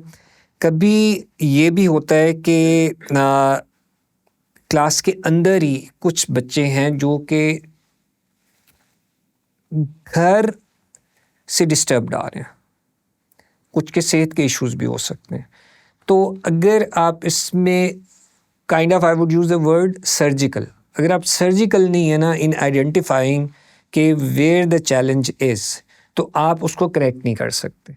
तो हम उस सारी चीज़ को देखते हैं। अगर हमें बच्चे का मसला नज़र आता है तो व्हाट वी डू इज़ कि we first point of contact होता है कि हम अपनी चीज़ें नोट करते हैं कि बिहेवियर कैसा आ रहा है हमारे पास, then we talk to the parents. Medical issues हैं तो वो हम करके देखते हैं, इमोशनल इश्यूज़ हैं वो उसको थ्रू प्रोफेशनल्स हम करके देख सकते हैं, और सोशल इश्यूज़ भी होते हैं बच्चों के, ठीक। फिर एकेडमिकली फिर हम देखते हैं कि क्या हमारे टीचर की वजह से ये हो रहा है कि बच्चा उसमें एक पूरा रिकॉर्ड है हमारे पास कि वो बच्चा इस सब्जेक्ट में ही नहीं कर पा रहा, तो is it that we give extra classes to the child और वी अपस्किल आवर टीचर। अगर प्लीज़ यहाँ एक और चीज़ ऐड कर लिए, क्योंकि आप बता रहे हैं बहुत डिटेल में, तो मैं चाहती हूँ ये भी एड्रेस हो जाए। आजकल हम देखते हैं कि मेंटल हेल्थ के मसाइल ज़्यादा सामने आना शुरू हो गए हैं। यकीनी तौर पर ये कोई नया मसला नहीं है, ये आ ही रहा होगा, लेकिन एटलीस्ट अब उसकी जो मैनिफेस्टेशन है या जो उसका एक्सप्रेशन है, वो पहले की निस्बत ज़्यादा नज़र आना शुरू हो गया है, और उसके मुख्तलिफ फैक्टर्स हैं कि वो बढ़ा भी है। बिल्कुल, खासकर जब कोविड आया तो हमने देखा कि जो बाद में कुछ रिसर्चेस और रिपोर्ट्स आई, उन्होंने बताया कि मेंटल हेल्थ का इशू जो है कोविड के अंदर कितने % बढ़ गया था। बढ़ा। तो आप चूंकि बच्चों के साथ हैं तो ये भी ऐड कर दें कि आप इसको भी देखते हैं, और अगर आप इसको देखते हैं तो आपकी टूल्स क्या हैं इसको मॉनिटर करने के या मेजर करने के, और then how you solve it. अच्छा, चल इसमें इफ वी समटाइम्स हम एडमिशन के टाइम से स्टार्ट कर लेते हैं। हम एक्सपर्ट्स नहीं हैं, बट हमने अपनी ट्रेनिंग्स ली हुई हैं, हमने किताबें भी पढ़ी हुई हैं और इस तरीके से, ताकि हमारा एक बेसिक नॉलेज हो way we can look at the cues. For example अगर हम ये देखते हैं, 2-3 चीज़ें देखते हैं कि बच्चा क्लास में सेटल कितनी जल्दी हो रहा है, ठीक है। जिन बच्चों के ये मेंटल हेल्थ के या इश्यूज़ होते हैं, फॉर एग्ज़ाम्पल हमारे पास कभी एक बच्चा एडमिशन के टाइम पे आएगा तो बहुत एग्रेसिव होगा। वहाँ पर जब हम पेरेंट्स से बात करते हैं कि देखें हो सकता है कि एक अनयूजुअल सेटिंग में बच्चा एग्रेसिव हो सकता है, out of anxiety and all that, ठीक है। जब हम पेरेंट्स से उस वक्त बात करते हैं, हम पूछते हैं कि यूजुअल बिहेवियर क्या है, ठीक है। तो एक तो चीज़ हमें वहाँ से भी पेरेंट्स का फीडबैक आ जाता है कि जी हाँ जी, घर में भी ऐसा है, या घर में एक पर्टिकुलर सेटिंग में ये काम होता है, दूसरे में ये अपसेट होता है, और या ये एक यूजुअल एक सेटिंग चेंज होने पे होता है। फिर हम बिहेवियर विद अदर चिल्ड्रन के बारे में भी पूछते हैं। फिर हमें वहाँ पर भी अपनी जो इनिशियल टेस्टिंग होती है उसमें भी कुछ आइडिया हो जाता है। अगर तो काफ़ी स्ट्रॉन्ग क्यूज़ हों तो कोविड के बाद से ऐसी सिचुएशंस आई हैं कि हमने पेरेंट्स को कहा है कि नहीं, पहले आप बच्चे की असेसमेंट करवाएं। अब असेसमेंट्स 2 तरीके की होती हैं। पहले हम उनको कहते हैं कि आप इनको ना चाइल्ड स्पेशलिस्ट के पास लेकर जाएं। Look at the physical side of things. Is there anything that is actually causing the child to behave like that? ठीक है, वो consistent pain हो सकता है किसी चीज़ की, कोई बाय बर्थ जो प्रॉब्लम्स होती हैं उसकी वजह से भी समटाइम चैलेंजेस होते हैं, न्यूट्रिशन के इश्यूज़ होते हैं। आप हैरान होंगे कि बहुत सारे बच्चे 2 चीज़ों पे पल के आ रहे होते हैं, या शुगरी फूड पे और मोबाइल पे, ठीक है। तो वो एविडेंट होता है कि वो बच्चा आई कांटेक्ट नहीं कर पा रहा होता, वो बच्चा सेटल नहीं हो पा रहा होता, टेंट्रम्स थ्रो करता है एंड ऑल दैट। अच्छा, कुछ बच्चे एडमिशन के टाइम पे नहीं पता चलता हमें, then they become a part of the class. फिर हम ये देखते हैं कि वो सोशली कैसे हैं, ठीक है। Are they getting along with one another, जो काम है वो काम ख़त्म कर पा रहे हैं कि नहीं कर पा रहे, ठीक है। और वो कितना, मैंने कभी किसी बच्चे को पैनिक अटैक में नहीं देखा था, बट मैंने 2 महीने पहले I saw grade 3 child hyperventilating and unable to breathe and all that, and then हमने जब डॉक्टर के पास लेके गए तो उन्होंने कहा ये सब panic attack. Okay, so severity and frequency वो बड़ी है। तो हम जब इन चीज़ों को नोट करते हैं तो हमारा पहला जो फॉल बैक करते हैं हम पेरेंट पे ही, ठीक है। उनके पास ज़्यादा इन्फॉर्मेशन होती है। फिर हम उनको रेकमेंड करते हैं कि डॉक्टर के पास लेकर जाएं। डॉक्टर जब असेस कर लेते हैं और अगर वो चीज़ परसिस्ट करती है तो देन वी आस्क देम, जैसे आपने अमीन मकतब की बात की, पहले वो हमारे पास होता था, हम वहाँ पे असेसमेंट करवाते थे, और फिर अब और इंस्टीट्यूट्स आ गए हैं। तो अगर हम ये देखते हैं कि एकेडमिकली भी बच्चा मतलब बाकी अगर बच्चे उसके साथ 28 या 30 बच्चे थे, they have progress through this thing, but ये बच्चा नहीं कर पा रहा डिस्पाइट ऑल इंटरवेंशन जो कि आपकी नॉर्मल इंटरवेंशंस होती हैं। आप एक्स्ट्रा हेल्प देते हैं, टाइम ज़्यादा देते हैं और बच्चे को डिफरेंट मेथड से पढ़ाने को, if nothing works then that is also a sign. और फिर हम असेसमेंट करवाते हैं।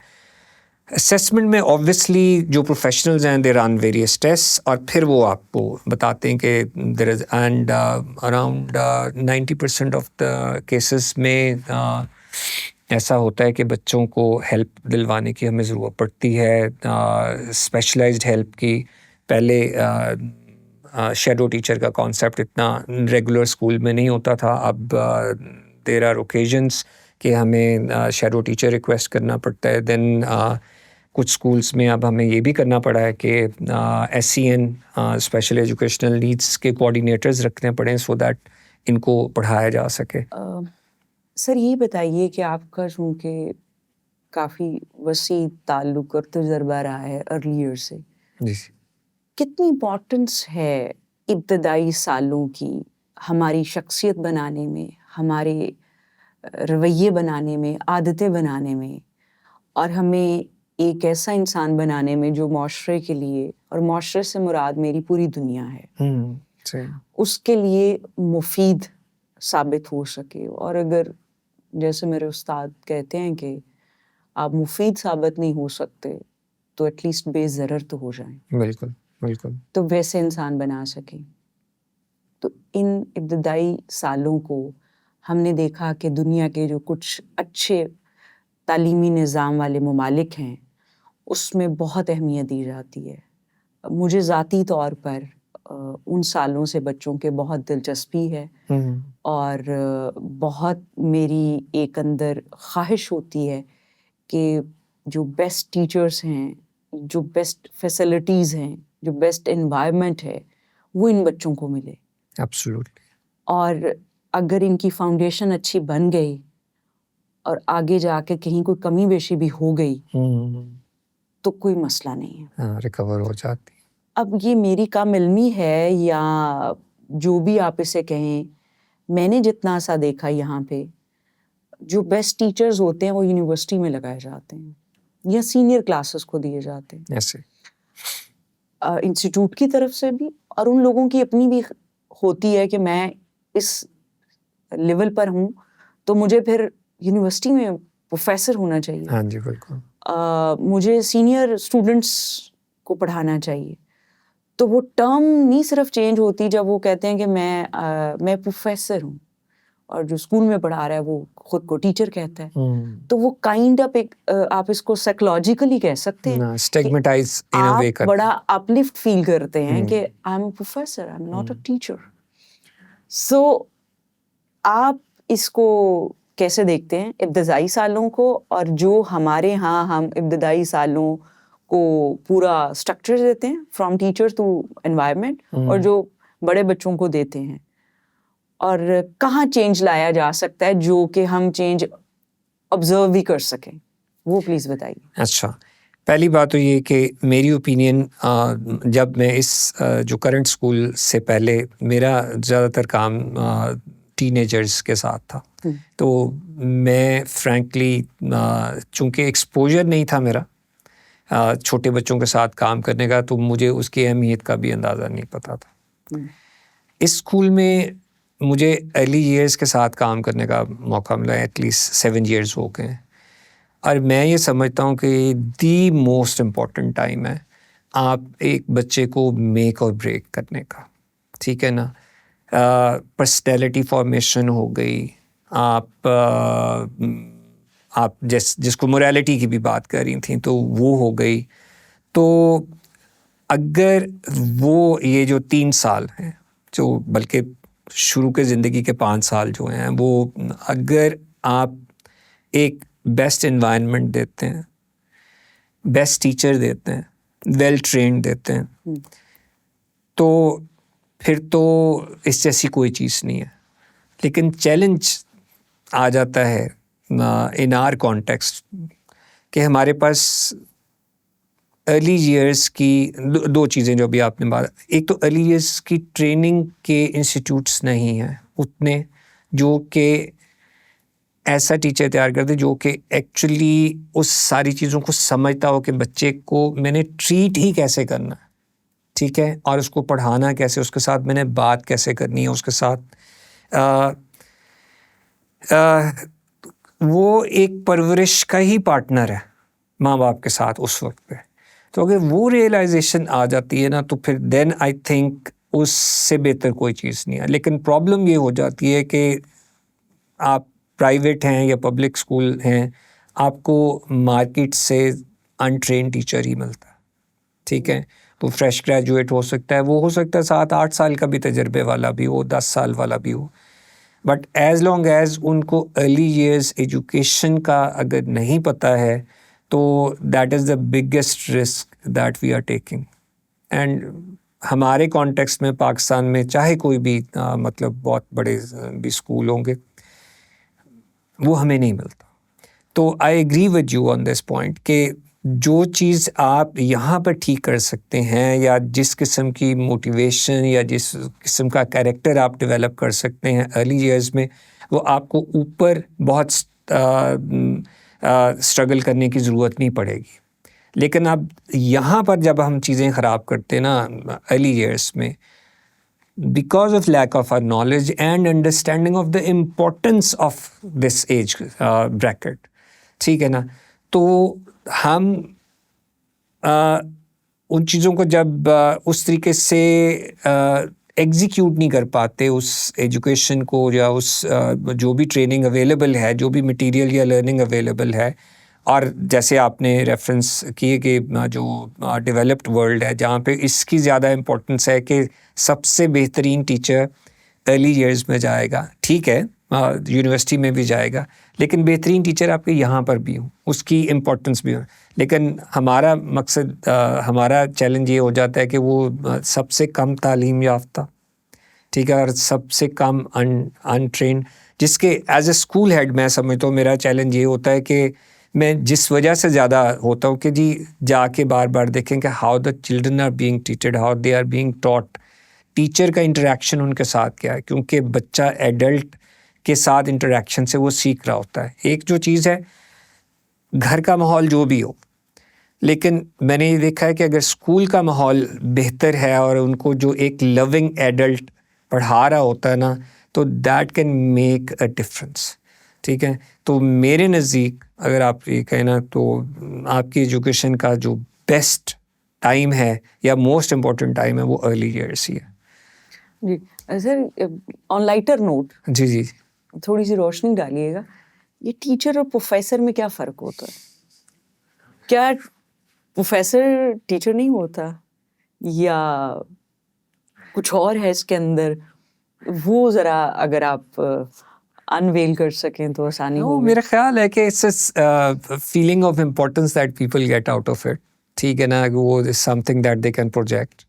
ओके, मुझे तो यही आता है, जैसे मुझे कोई मेल आएगी ना, तो मैं भी अब आपको लाइटर नोट पे, ज़ाहिर है कि हमारे पास PhD पेरेंट्स के भी बच्चे पढ़ते हैं, तो उनके इंट्रोडक्शन में ये ज़रूर होता है, और एंड भी इस बात पे होता है कि I have done this PhD in this thing and hence ये होना चाहिए, एंड देन उसका जो एंड नोट होता है वो भी PhD का होता है। तो दैट्स इस feeling of importance that I think people are trying to get out of it.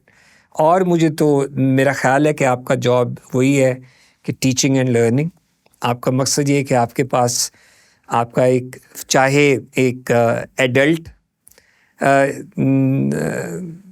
बैठा हुआ है आपकी क्लास में, या एक बहुत आपसे अगर कुछ सीख के नहीं गया, जो आपने बात की कि अगर आप उस पे जैसे जॉन हेटी कहते हैं ना, तो you are an evaluator of your impact, ठीक है।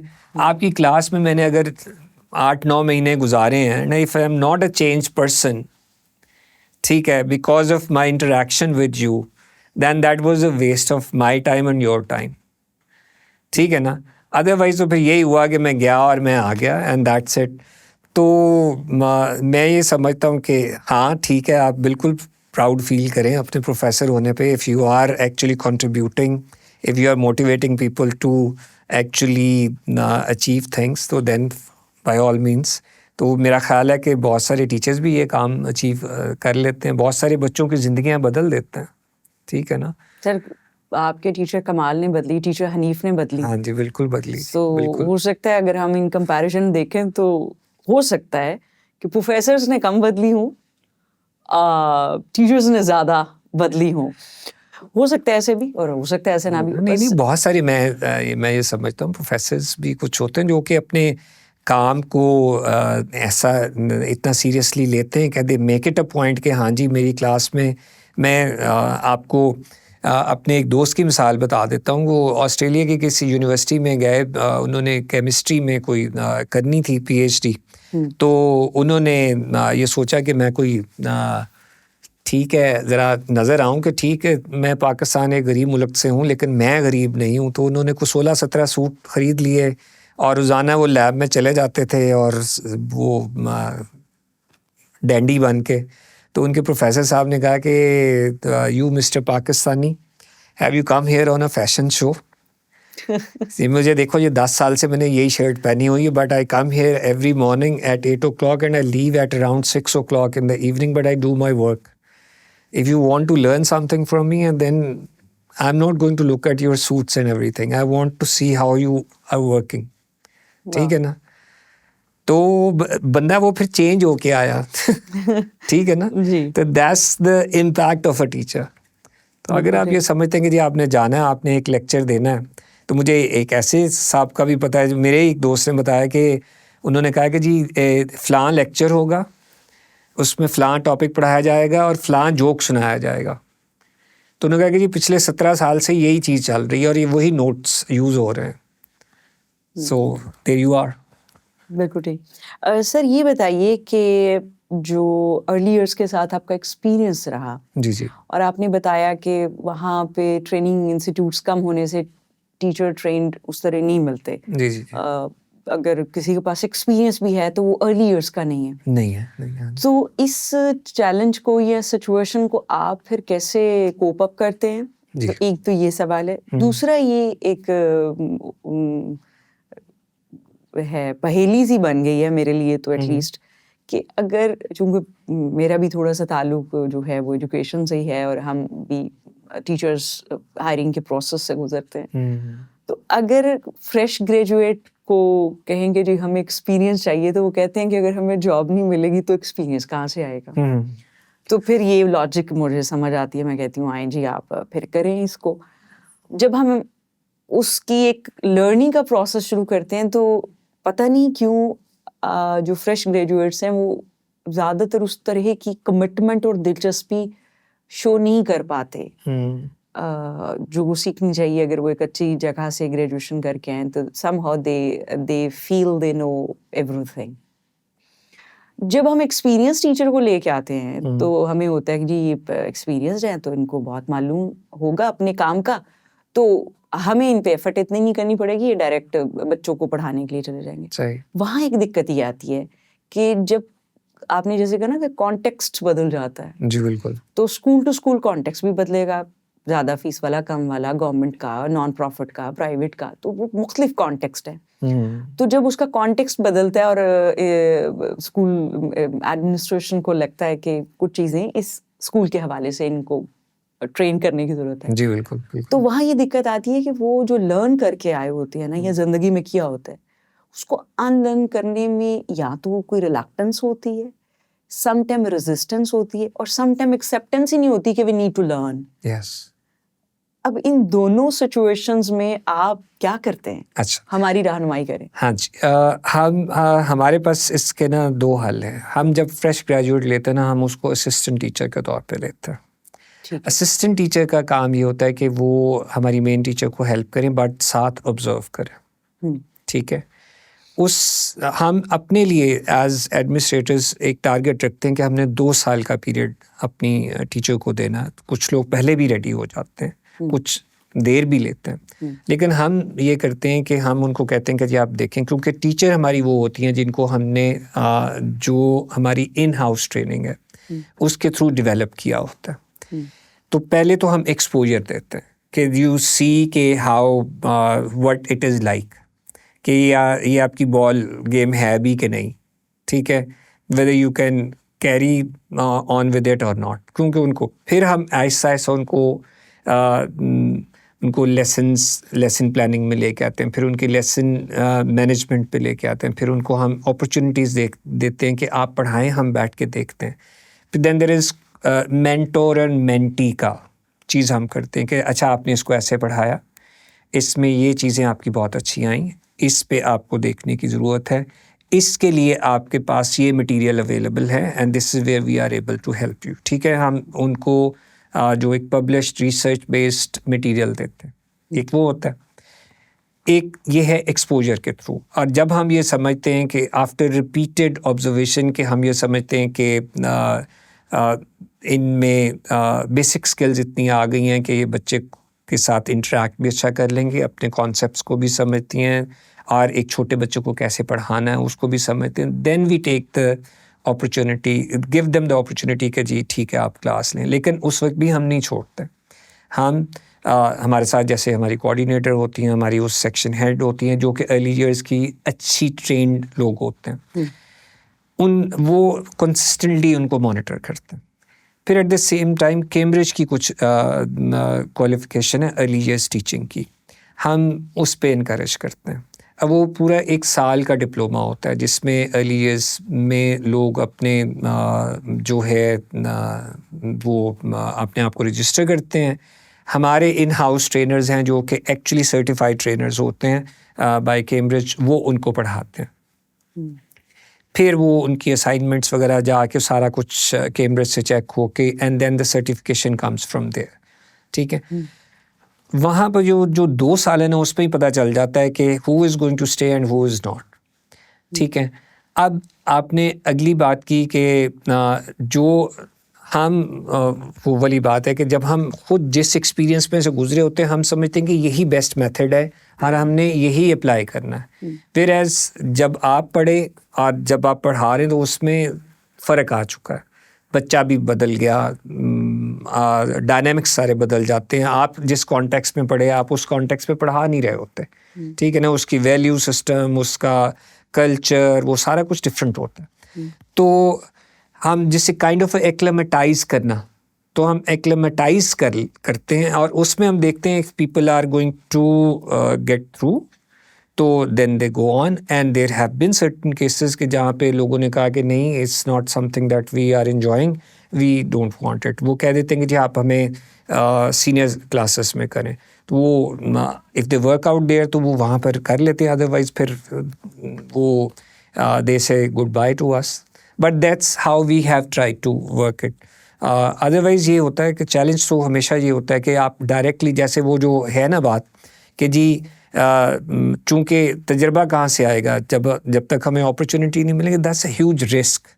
क्योंकि एक अनट्रेन्ड टीचर जाके 1 साल में जो मेरा ख्याल है ख़राबी कर सकता है ना, उसको अनडू करने में मेरा ख्याल है शायद आपको 3 साल लग जाए. तो that's something that we have to be very of. ठीक है. और आपकी भी जो रिलक्टेंस है वो बिल्कुल बजा है, लेकिन हमारा कॉन्टेक्स्ट जैसे वो कहते हैं कि हमारे पास ट्रेन टीचर आए कहाँ से फिर. ठीक है ना. जैसे जैसे उनका तजर्बा बढ़ता जाता है, दे वांट कि जी हमें बड़ी क्लासेस में भेजें. Sir, how you find out a good teacher? अगर ये ना भी सवाल हो तो मैं इसको इस तरह फ्रेम करती हूँ कि व्हेन यू हायर टीचर, जी जी जी तो कुछ आपने ज़हन में रखा होगा ना कि ये चीज़ अगर इसमें होगी तो वी विल हायर. जी जी कोई पैरामीटर्स, और ये चीज़ अगर इसमें हुई तो we will not hire this teacher, भले इसका एक्सपीरियंस है, क्वालिफिकेशन है, सब कुछ. तो कोई ऐसे मार्क्स हमारे साथ शेयर कर सकें? देखिए, पहली बात तो ये है कि जब आप इंटरव्यू करते ना, तो मेरा ख्याल है कि एक अनकैनी सी एबिलिटी डेवलप होती है while you are talking to people. ठीक है. और आप का तजर्बा भी होता है. कई बार आपने ऐसे जिसको कहते हैं ना मिस हायरिंग की होती है. People are very good in their interviews and they talk, they tell you things which are theoretically correct. You have pointed out a very rightly thing. हाँ जी. कि इंटरव्यू में बहुत अच्छी परफॉर्मेंस और जब जी बिल्कुल आ गए तो फिर वो एक और चीज़. यस. तो बहुत सारे ये चीज़ें होती हैं. तो मैं पहले बड़ा एक्साइटेड होता था कि अच्छा, बहुत अच्छा CV है, तजुर्बा बड़ा अच्छा है, इंटरव्यू में बड़ा अच्छा हुआ. But when it came to the actual work we thought it was, हमारा एक्सपीरियंस उसका टोटल उलट होता था. एंड इन सम केसेस हमें हफ्ते के अंदर अंदर बंदे को कहना पड़ा, नहीं भाई, you are total opposite of what you present. तो उसके ऊपर अब मैं बड़ा जिटरी होता हूँ even after making my decision कि ठीक है जी इनको ले लें. ठीक है. But then at the same time मैं अपनी टीम लीड को ज़रूर ये कह रहा होता हूँ कि लेट्स कीप एन आई. मैं कभी कभी पंजाबी की मिसाल लोगों को देता होता हूँ. जब मुझे बहुत ज़्यादा लोग इम्प्रेस कर देते हैं ना, मैं उनको कहता हूँ कि जी पंजाबी में ये कहते हैं कि जी ए कोड़ा ते ए कोड़े दा मैदान. ठीक है ना. तो ठीक है जी, मैदान है तो हम देख लेते हैं कि आप कितने अच्छे घोड़े हैं, तो आपकी दौड़ से हमें पता चल जाएगा. तो वो पता चल जाए. इसका कोई, मैं ये समझता हूँ कि मैं भी उसी तलाश में हूँ जिस चीज़ की तलाश में हूँ कि how do you find one. Okay, yes, आप ये देखते हैं कि आप इंटरव्यू में ही बहुत सारी चीज़ें आप सब्जेक्ट से रिलेटेड पूछते हैं, आप क्लासरूम इंटरेक्शन के बारे में पूछते हैं, उनकी अपनी पर्सनल फ़िलासफ़ीज़ के बारे में भी पूछ लेते हैं, उनकी बातों से आपको अंदाज़ा हो जाता है कि व्हाट दे आर लाइक. ठीक है, बट देन जो एक्चुअली क्लास में ट्रांसपायर होता है ना, that is the crux of the whole thing. तो वहाँ पर आपको ज़्यादा पता चलता है. तो इसलिए मैंने अपना जो एक डिफेंस मोड जो बनाया हुआ ना, वो ये बनाया हुआ to keep an eye on the teacher, उनकी प्रैक्टिस कैसी है ऑब्जर्व करें. एंड दैट इज़ व्हेन अगर पोटेंशियल नज़र आती है ना, आई गो फॉर पोटेंशियल. आसिन रज़ा साहब की बात मुझे याद है. We were the first 3 young teachers जो कि फ्रेश ग्रेजुएट्स थे जो कि आए, एंड ही सेड कि I did an experiment with you guys.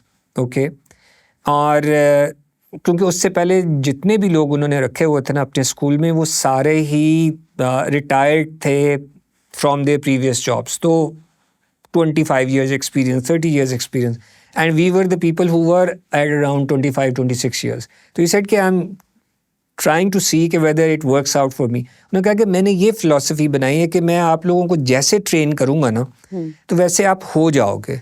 कहते हैं कि मुझे मुश्किल ये होती है कि जो ये लोग उतनी पूरी लंबी सर्विस करके आए होते हैं ना, उनको मैं जब कहता हूँ ना कि जी इसको ऐसे नहीं तो ऐसे करना, तो वो आगे से मुझे 10 रीज़न दे देते हैं कि ये ऐसे नहीं हो सकता. Whereas it doesn't come from you guys, क्योंकि आपको खुद इतना पता नहीं होता, तो आप कहते हैं अच्छा ये कह रहे हैं सही कह रहे होते हैं, let's try that. तो but I think it worked for him. और मेरा ख्याल है हम तीनों को रखा था, तो हम एजुकेशन में ही रहे, और हमने we have spent almost 3 decades. तो it work for him. But मैंने अपने तजुर्बे में देखा है कि sometimes it does work and sometimes it doesn't. तो it's gambling. Yes, it's a gamble, it's always a gamble. और it's not only about Ehsan Raza sahab, Allah ताला उनको बरी की रहमत करे, आमीन. Very fine human being. इसमें ये भी है कि उनके पास वो 3 लोग आ गए जो आप थे. अब हमारे पास वो उस तरह के नौजवान भी आना एक मसला है. यस. तो सर ये बताइए कि जो क्लास आपने कहा हम we keep an eye on the teacher, वो टीचर है या टीए के तौर पे आती है, जी, तो उसका मैकेनिज्म ज़रा बताएं कि कैसे ऑब्जर्वेशन उनकी की जाती है, how you keep an eye on them. अच्छा, 2-3 तरीके से. एक तो थोड़ा सा ट्रांसपेरेंट होता है एनवायरनमेंट, के उसमें glass doors and glass windows हैं. One thing is that we are walking around, we just एक कैजुअल लुक आपको बता देती है कि what's going on. Then there is an informed observation, then there are uninformed observations. फिर parental feedback हमारे पास क्या आ रहा है, बच्चे कैसे प्रोग्रेस कर रहे हैं उनकी. So 4 or 5 parameters that we keep an eye on thing. और फिर हम ये देखते हैं कि कौन सी क्लासेस में how the children are behaving. Children सबसे बड़ा लिटमस टेस्ट होता है. आपको क्लास में से बच्चा निकलता हुआ नज़र आ जाता है कि whether that child has had a good day और नॉट. ठीक है, आप होम टाइम पे खड़े हो जाएं, यू कैन टेल कि कौन से बच्चे हैं, कौन सी क्लास है, क्लास बाहर कैसे आ रही है. ठीक है, और वो कितने हैप्पी हैं कितने नहीं हैं. ये भी छोटी छोटी चीज़ें हैं जो कि आपको एक्चुअली बता देती हैं कि how things are. Parental feedback आता है, बच्चों का फीडबैक आता है, चिल्ड्रन. और फॉर एग्जांपल कभी कभी पेरेंट्स हमारे साथ आके ज़िद करते हैं कि जी आप इस क्लास में बच्चा करेंगे दाखिल तो हम करवाएंगे, नहीं तो नहीं करवाएंगे. That is also another thing. तो हम ये 4-5 चीज़ें right through out the year करते हैं. ये नहीं होता कि उसका कोई टाइम टेबल होता है. हम दिन में 3 चक्कर 4 चक्कर लगाते हैं, ज़रूर वॉक थ्रूज कर लेते हैं, बैठ जाते हैं जाके casually, see how children are having their lunch, पढ़ कैसे रहे हैं, काम कैसे कर रहे हैं, तो नज़र आ जाता है. आपको सहमे हुए बच्चे भी नज़र आते हैं.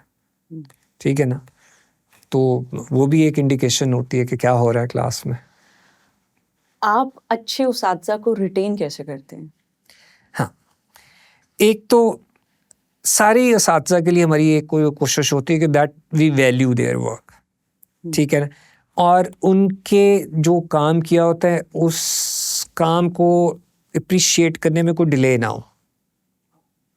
फ़ौरन की फ़ौरन If you see something going on very well, you just go there, well done, I really liked it. I think there is something that I learned from. हम भी सीखते हैं अपने टीचर्स से. मैं और जाके बड़े ओपनली वल्नरेबल होके कह देते हैं कि अच्छा ये मुझे नहीं पता था, you did a great job. एक चीज़, उनको अपॉर्चुनिटीज़ देते हैं फॉर ग्रोथ. ठीक है, ऑर्गेनाइजेशनल लेवल पे और ख़ुद भी जो वैल्यू हम पुट कर सकते हैं हम करते हैं एज देयर लीडर्स. अगर हम समझते हैं कि ये चीज़ उनको बताने से उनकी प्रैक्टिस बेहतर हो जाएगी, एंड इफ़ वी फील के by providing them an opportunity for a growth through learning opportunities, वो हम दे देते हैं उनको. फिर उसके साथ ये करते हैं कि अगर प्रोग्रेशन हो सकती है इन द सेंस कि हम ये देखते हैं कि उन्होंने वो बेंचमार्क अचीव कर लिया, now they have reached beyond their level, तो उनकी प्रमोशंस होती हैं.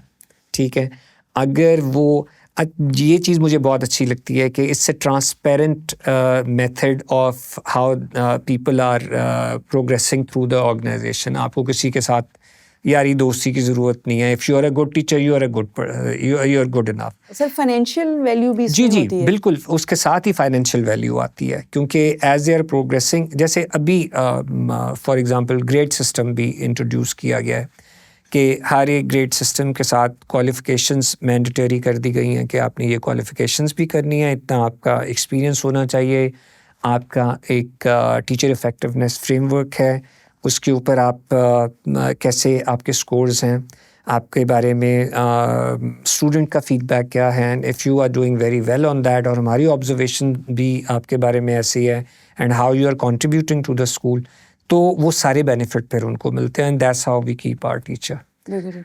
सर मुझे ये बताइए कि अर्ली ईयर्स जो बच्चे आपके पास होते हैं, जो पंजाब टेक्स्ट बोर्ड है उसका सिलेबस तो 1 क्लास से शुरू होता है. जी. तो फिर जो ये हमारे पास प्ले ग्रुप है, नर्सरी केजी है, इसका सिलेबस आप लोग क्या खुद बनाते हैं या इसका मार्केट में अवेलेबल है, या आप सिलेबस उनका कुछ होता ही नहीं तो उसका क्या स्केड्यूल या टाइम टेबल? इसका सिलेबस है, हमारा एक पूरा डिपार्टमेंट है हमारे हेड ऑफिस में जो कि अर्ली ईयर्स की एजुकेशन को देखते हैं, और वो जो R&D डिपार्टमेंट है ना हमारा, they keep an eye on the latest trends. ठीक है, फॉर एग्जांपल अमेरिका में क्या हो रहा है, कनाडा में क्या हो रहा है, यूरोपियन यूनियन क्या कर रही है, ऑस्ट्रेलिया में क्या हो रहा है, सिंगापुर में क्या हो रहा है, कौन सी प्रैक्टिसेस हैं जो कि जिनके बारे में रिसर्च एक आपको बता रही है कि that it's having good impact on children and all that. तो एक इन्फॉर्म्ड डिसीजन होता है. फिर कैम्ब्रिज के साथ भी, जैसे मैंने आपको कहा, यूनिवर्सिटीज़ के साथ भी होता है, एंड जो रिसर्च एंड डेवलपमेंट वो जो टीम है ना, वो इस सिलेबस को डेवलप कर रही होती है. Do you share your own developed syllabus with other institutions if they need? Depend करता है कि उनको किस किस्म की चीज़ें चाहिए. लाइक जैसे अभी हमारा जैसे इनिशिएटिव है where we are going and training teachers in other schools, तो हम उनके साथ बहुत सारी जो चीज़ें हैं उनके साथ शेयर करते हैं. पीपल समटाइम्स रिक्वेस्ट कि वो आके देखना चाह रहे हैं हमारी प्रैक्टिसेस, तो वी इनवाइट देम कि वो आके देखें. तो एक्चुअली इस तरीके से हमारी ये चीज़ें शेयर होती हैं. Do you have exams for the pre school और द अर्ली इयर्स और नो, नॉट टिल ग्रेड 3. बिल्कुल ठीक. हाँ जी. तो वो एग्जाम्स नहीं है? तो एग्जाम्स नहीं है. अर्ली इयर्स में तो कोई नहीं है, मतलब हम असेस करते रहते हैं. There is continuous assessment going on. उसकी रिकॉर्ड कीपिंग होती है, उसके साथ साथ हम देख रहे होते हैं, मतलब ये कि the work that is being done by the child, उसमें उसके हम पोर्टफोलियोज भी डेवलप करते हैं. सिमिलरली क्लास 1 से हम असेसमेंट्स शुरू कर देते हैं. वो मंथली असेसमेंट्स होती हैं, और लेकिन कोई and of the year exams नहीं होते. बिल्कुल ठीक है. सर जो आपने बताया कि अर्ली ईयर्स के टीचर्स होती हैं वो इतने ट्रेंड आपको नहीं मिलते क्योंकि उसका इतना बंदोबस्त नहीं है हमारे यहाँ पर. जी. सो जब वो आपके पास आ जाते हैं छोटे बच्चों के लिए, तो उनके लिए क्या कोई फिर आप उनको ट्रेनिंग्स भी देते हैं और वो ऑब्जर्वेशन भी होती है, तो क्या कोई ख़ास पर्क्स या इंसेंटिव्स हैं? क्योंकि जैसे आप और मैं बात कर रहे थे कि जो बहुत क्वालिफाइड बेहतरीन टीचर होते हैं वो ज़रा सीनियर बच्चों को लेना पसंद करते हैं, जिसमें एक वजह ये भी है कि सबसे मुश्किल छोटे बच्चों को संभालना होता है, उस ऐसे। पर एफर्ट बहुत लगती है, बिल्कुल एफर्ट। आप में पेशेंस बहुत होना चाहिए, परसिस्टेंस आपके अंदर हो, टॉलरेंस हो, और एक जो मदरहुड ख़वातीन का जज्बा है जी जी उसका बहुत ज़्यादा इजहार जी, उसको होना चाहिए। बिल्कुल वो मैनिफेस्ट करे। जी, तो फिर चूँकि ये टफ टास्क है, तो फिर जो वो टीचर्स होती हैं, कोई ऐसा उनके लिए है कि उनको लगे कि we are doing this marvellous job और द टफ जॉब, तो हमारा ख्याल ज़्यादा रखा जाता है, या फिर जो दूसरे क्लासेस में टीचर्स हैं वो भी मोटिवेट हों, या उनको एक कन्विंस करने वाली चीज़ हो कि अगर इन बच्चों के साथ मेहनत की जाए तो आपकी पर्सनल ग्रोथ तो होनी है, क्योंकि छोटा बच्चा आपको बहुत सिखाता है। जी जी बिल्कुल। सो पर्सनल ग्रोथ तो होनी है, लेकिन obviously everybody has some economic concerns as well, तो उसका उस हवाले से भी ख्याल रखा जाएगा। तो कोई ऐसी चीज़ है या आप समझते हैं कि इसकी ज़रूरत नहीं है? नहीं नहीं बिल्कुल, देखें बात तो यही है ना कि you have to be very realistic, क्योंकि देखें at the end of the day you are also partner in winning the bread. ठीक है ना, तो आप घर पैसे अगर अच्छे नहीं लेके जा रहे तो what's the point of all the effort. ठीक है, उसमें लाइक आई सेड उसमें उसी तरीके के incentives, it's an equal opportunity thing. ठीक है, there are many people we have seen कि वो उन्होंने प्रोग्रेस किया, इन्होंने इतना अच्छे तरीके से किया कि that they got promoted and they were given responsibilities, जो कि मेरा ख्याल है कि कुछ लोग 10 या 15 साल के बाद भी ना ले सकते, कुछ लोगों ने इतनी मेहनत की। तो अपॉर्चुनिटीज़ ओपन टू एवरीवन। ठीक है, आप अपनी ट्रेनिंग अच्छी करते हैं, आप अपना ट्रेनिंग सही तरीके से ले रहे हैं, आप अपना जॉब सही परफॉर्म कर रहे हैं, आपको एनुअली आपके एक तो इंक्रीमेंट में रिफ्लेक्ट कर जाती है। फिर अगर आपकी जो डेटा के मुताबिक if you have been performing consistently, तो देन अपॉर्चुनिटीज़ में आप टॉप पे आ जाते हैं। ठीक है ना, so you don't really have to know anyone. तो जो ट्रांसपेरेंटी, जो बिल्ट इन ट्रांसपेरेंसी है ना, उससे फिर ये होता है कि लोगों को एक इक्वल अपॉर्चुनिटी मिल जाती है कि दैट अगर मैं समझता हूँ कि अगर मैंने एक लीडरशिप में जाना है, तो then there are pathways for leaderships, then there are pathways for training, there are pathways for जो कि progressing to other grades as well. तो वो वाली सारी चीज़ें opportunities built in, तो it's they are there for the taking, और जो फिर लेना चाहे उसमें है तो मिलता है सबको। Sir, what was your best experience during your educational journey? Obviously बहुत सारे होंगे, लेकिन कोई एक दो होते हैं ना जो बहुत आप फुटप्रिंट्स छोड़ जाते हैं, वो चाहे बच्चे के साथ है, कॉलीग्स के साथ है, टीचर्स के साथ है, या अदर देन दिस जो, लेकिन एजुकेशनल जर्नी में आपके साथ बहुत सारे हैं, depend, there are some with colleagues. जो मेरा पहला स्कूल था उसमें मुझे याद है कि मैं समझता हूँ कि देखें वो जो कॉन्सेप्ट है ना, the whole universe conspires to help you achieve something. हाँ जी, तो मैं ये समझता हूँ कि जो हमारा जो स्टाफ रूम था उसमें हम ही यंगेस्ट थे, और बाकी लोग जो थे वो माशाल्लाह रिटायर्ड लोग थे और बड़े तजर्बे वाले लोग थे। ब्लेसिंग ये थी कि दे वर विलिंग टीचर्स। अगर हम कोई गलती करते थे ना, तो हमें बड़े प्यार से समझाते थे कि भाई इसको ऐसे नहीं ऐसे कर। वो हमारे पढ़ाने में भी हो सकती थी, वो हमारे रवैये में भी हो सकती थी। तो मैंने ये नहीं देखा, मैं ये समझता हूँ, I have a very fond memory of that thing कि उन लोगों के साथ we were never put down. जा यार तो एक साल का तजर्बे वाला बंदा है, या ये है वो है, वो हमने सोचा देखा है कि वो ओपन टू लर्निंग थे। जैसे हमें वो गैजेट्स चलाने आते थे तो हम उनकी हेल्प करते थे, और जो चीज़ें हम अगर फ़र्ज़ करें हमारे कॉन्सेप्ट्स अगर गलत होते थे या कोई ऐसी चीज़ होती थी, तो आई फेल्ट के वो जैसे 4-5 फादर फिगर्स बैठे हुए थे, उन्होंने बड़ा मैं समझता हूँ कि वो कंट्रीब्यूट किया बच्चों में। मैंने और कुछ लोगों को मैंने देखा कि बड़ी रिजिलियंस थी despite there circumstances, challenging circumstances. मैंने ये देखा कि वो एक ना बबल बना लेते थे अपने इर्द गिर्द, ठीक है, और वो उस बबल में वो अपने उन सारे सर्कमस्टांसेस को आउट करके ना वो फोकस हो जाते थे। और वो फिर उसको ना, मैंने उन बच्चों से ये सीखा है कि एक्सक्यूज़ेस नहीं बनाने चाहिए। अब मतलब ये कि जो हर वक्त रोना पिटना लगा रहता है ना कि मेरी ज़िंदगी में ये हो गया, मेरे फ़लाँ हो गया, ये हो गया, मेरा बॉस ऐसा, मेरा भाई ऐसा, मेरी बहन ऐसी है, या व्हाटएवर, ठीक है ना, या मेरी लाइफ ऐसी है। बट मैंने उन बच्चों से उनके ना मतलब काफ़ी चैलेंजिंग, मतलब अगर मैं समझूँ कि अगर मैं ये कहूँ ना कि मैं अगर होता वहाँ पे, तो मेरा ख़्याल है कि मेरा वो इतना पॉजिटिव रिएक्शन ना होता उस तरह। लेकिन मैंने उन बच्चों को देखा कि द वे दे प्रोग्रेस्ड और उन्होंने अचीव भी किया ज़िंदगी में। तो दोज़ आर सर्टन एग्ज़ाम्पल्स जो कि ना मैंने इसी तरीके से जिन पढ़ाने वालों को मैंने देखा, जिनको मैं ये देखता था कि वो ये समझते थे कि जी अब ये बच्चा मेरी क्लास में आ गया है, अब ये मेरी रिस्पॉन्सिबिलिटी है। मैंने ये नहीं कहना कि ये फ़लाँ बैकग्राउंड का है, फ़लाँ एथनिसिटी का है, फ़लाँ पेरेंट का है, फ़लाँ का भाई है, फ़लाँ का बेटा है। No, now this child is in my class, अब ये जाएगा ना तो सीख के जाएगा, तो बेटा तुम जाके दिखाओ उसके बगैर।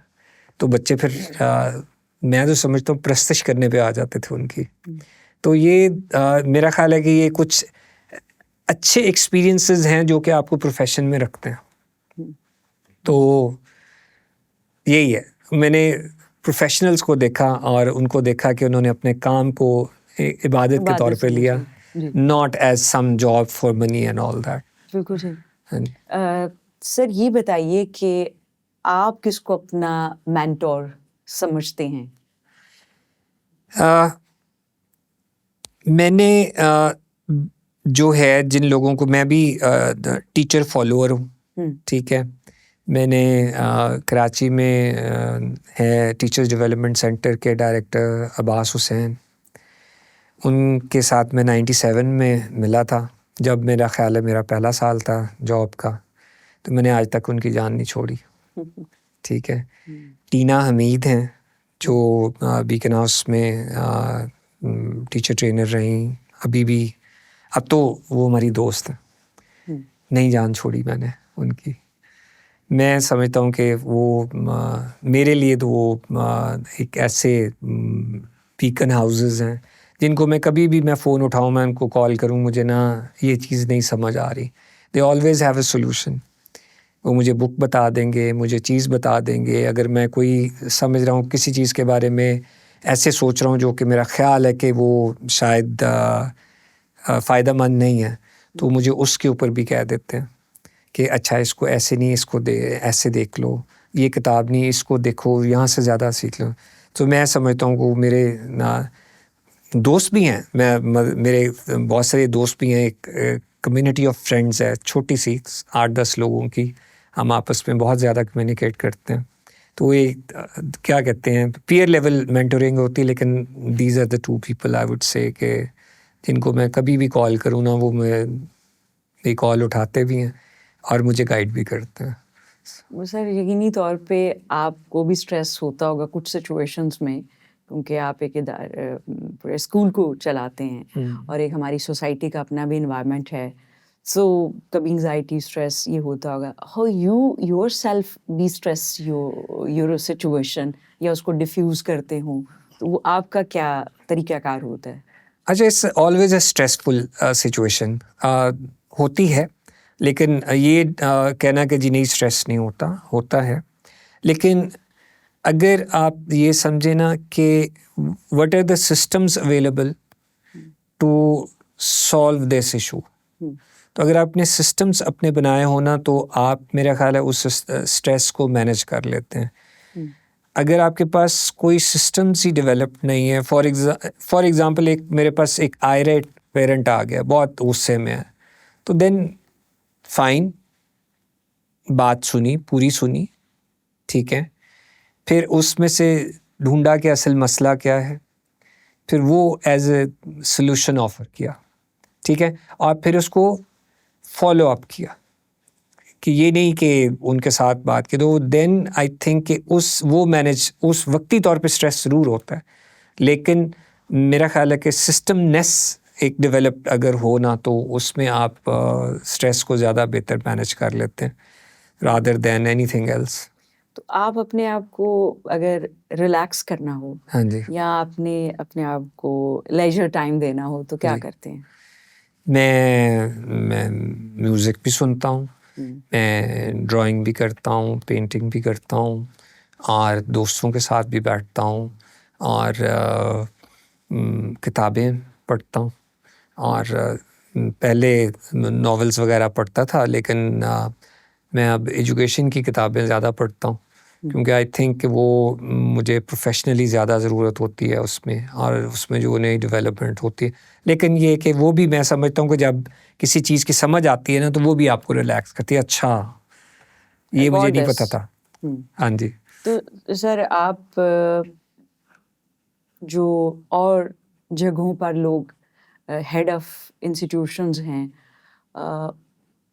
क्या समझते हैं कि उनके अंदर क्या एक खूबी ज़रूर होनी चाहिए to be the head of that institution?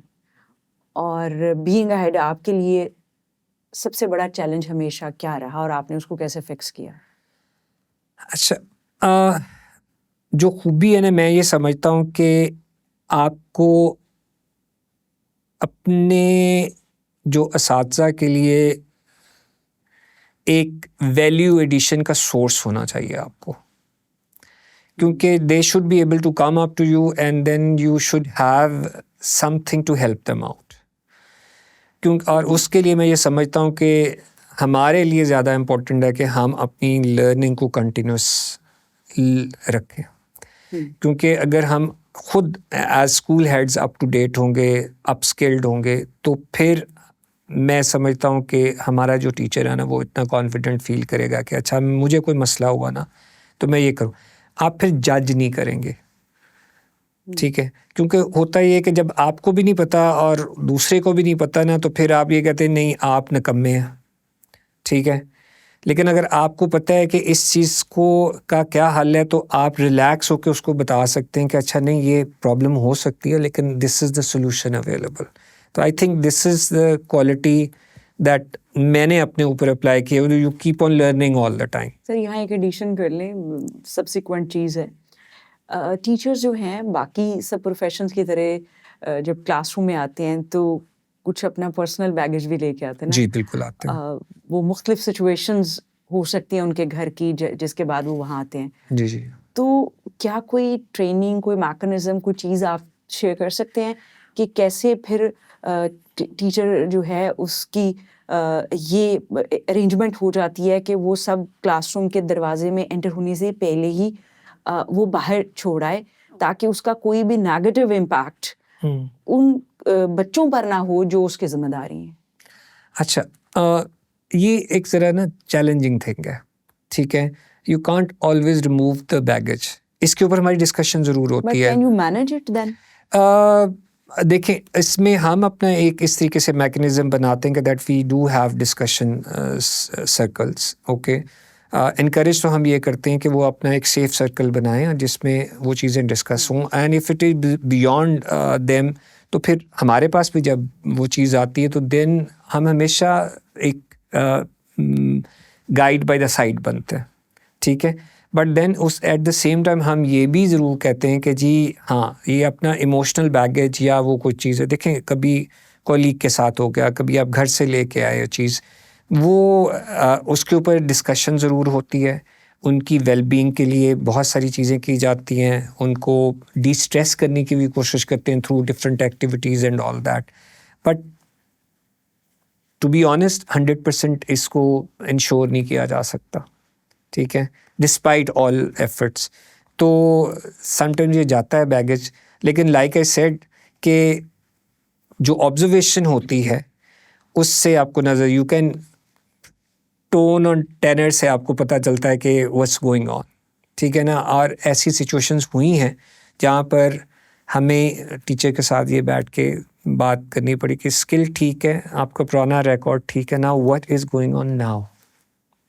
और उस वक्त ये है कि जब मेरा ख्याल है एक सेफ़ इन्वायरमेंट आप देते हैं तो people do share their personal things with you, and if you are in a position कि आप उनको हेल्प आउट करते हैं, तो आप एज लीडर्स उनको हेल्प आउट करते हैं through counselling, through professional counselling, through अगर फाइनेंशियल है तो वो भी थ्रू आवर ऑर्गेनाइजेशन, लेकिन उसको कोशिश की जाती है कि जितना भी उसको रिड्यूस किया जाए।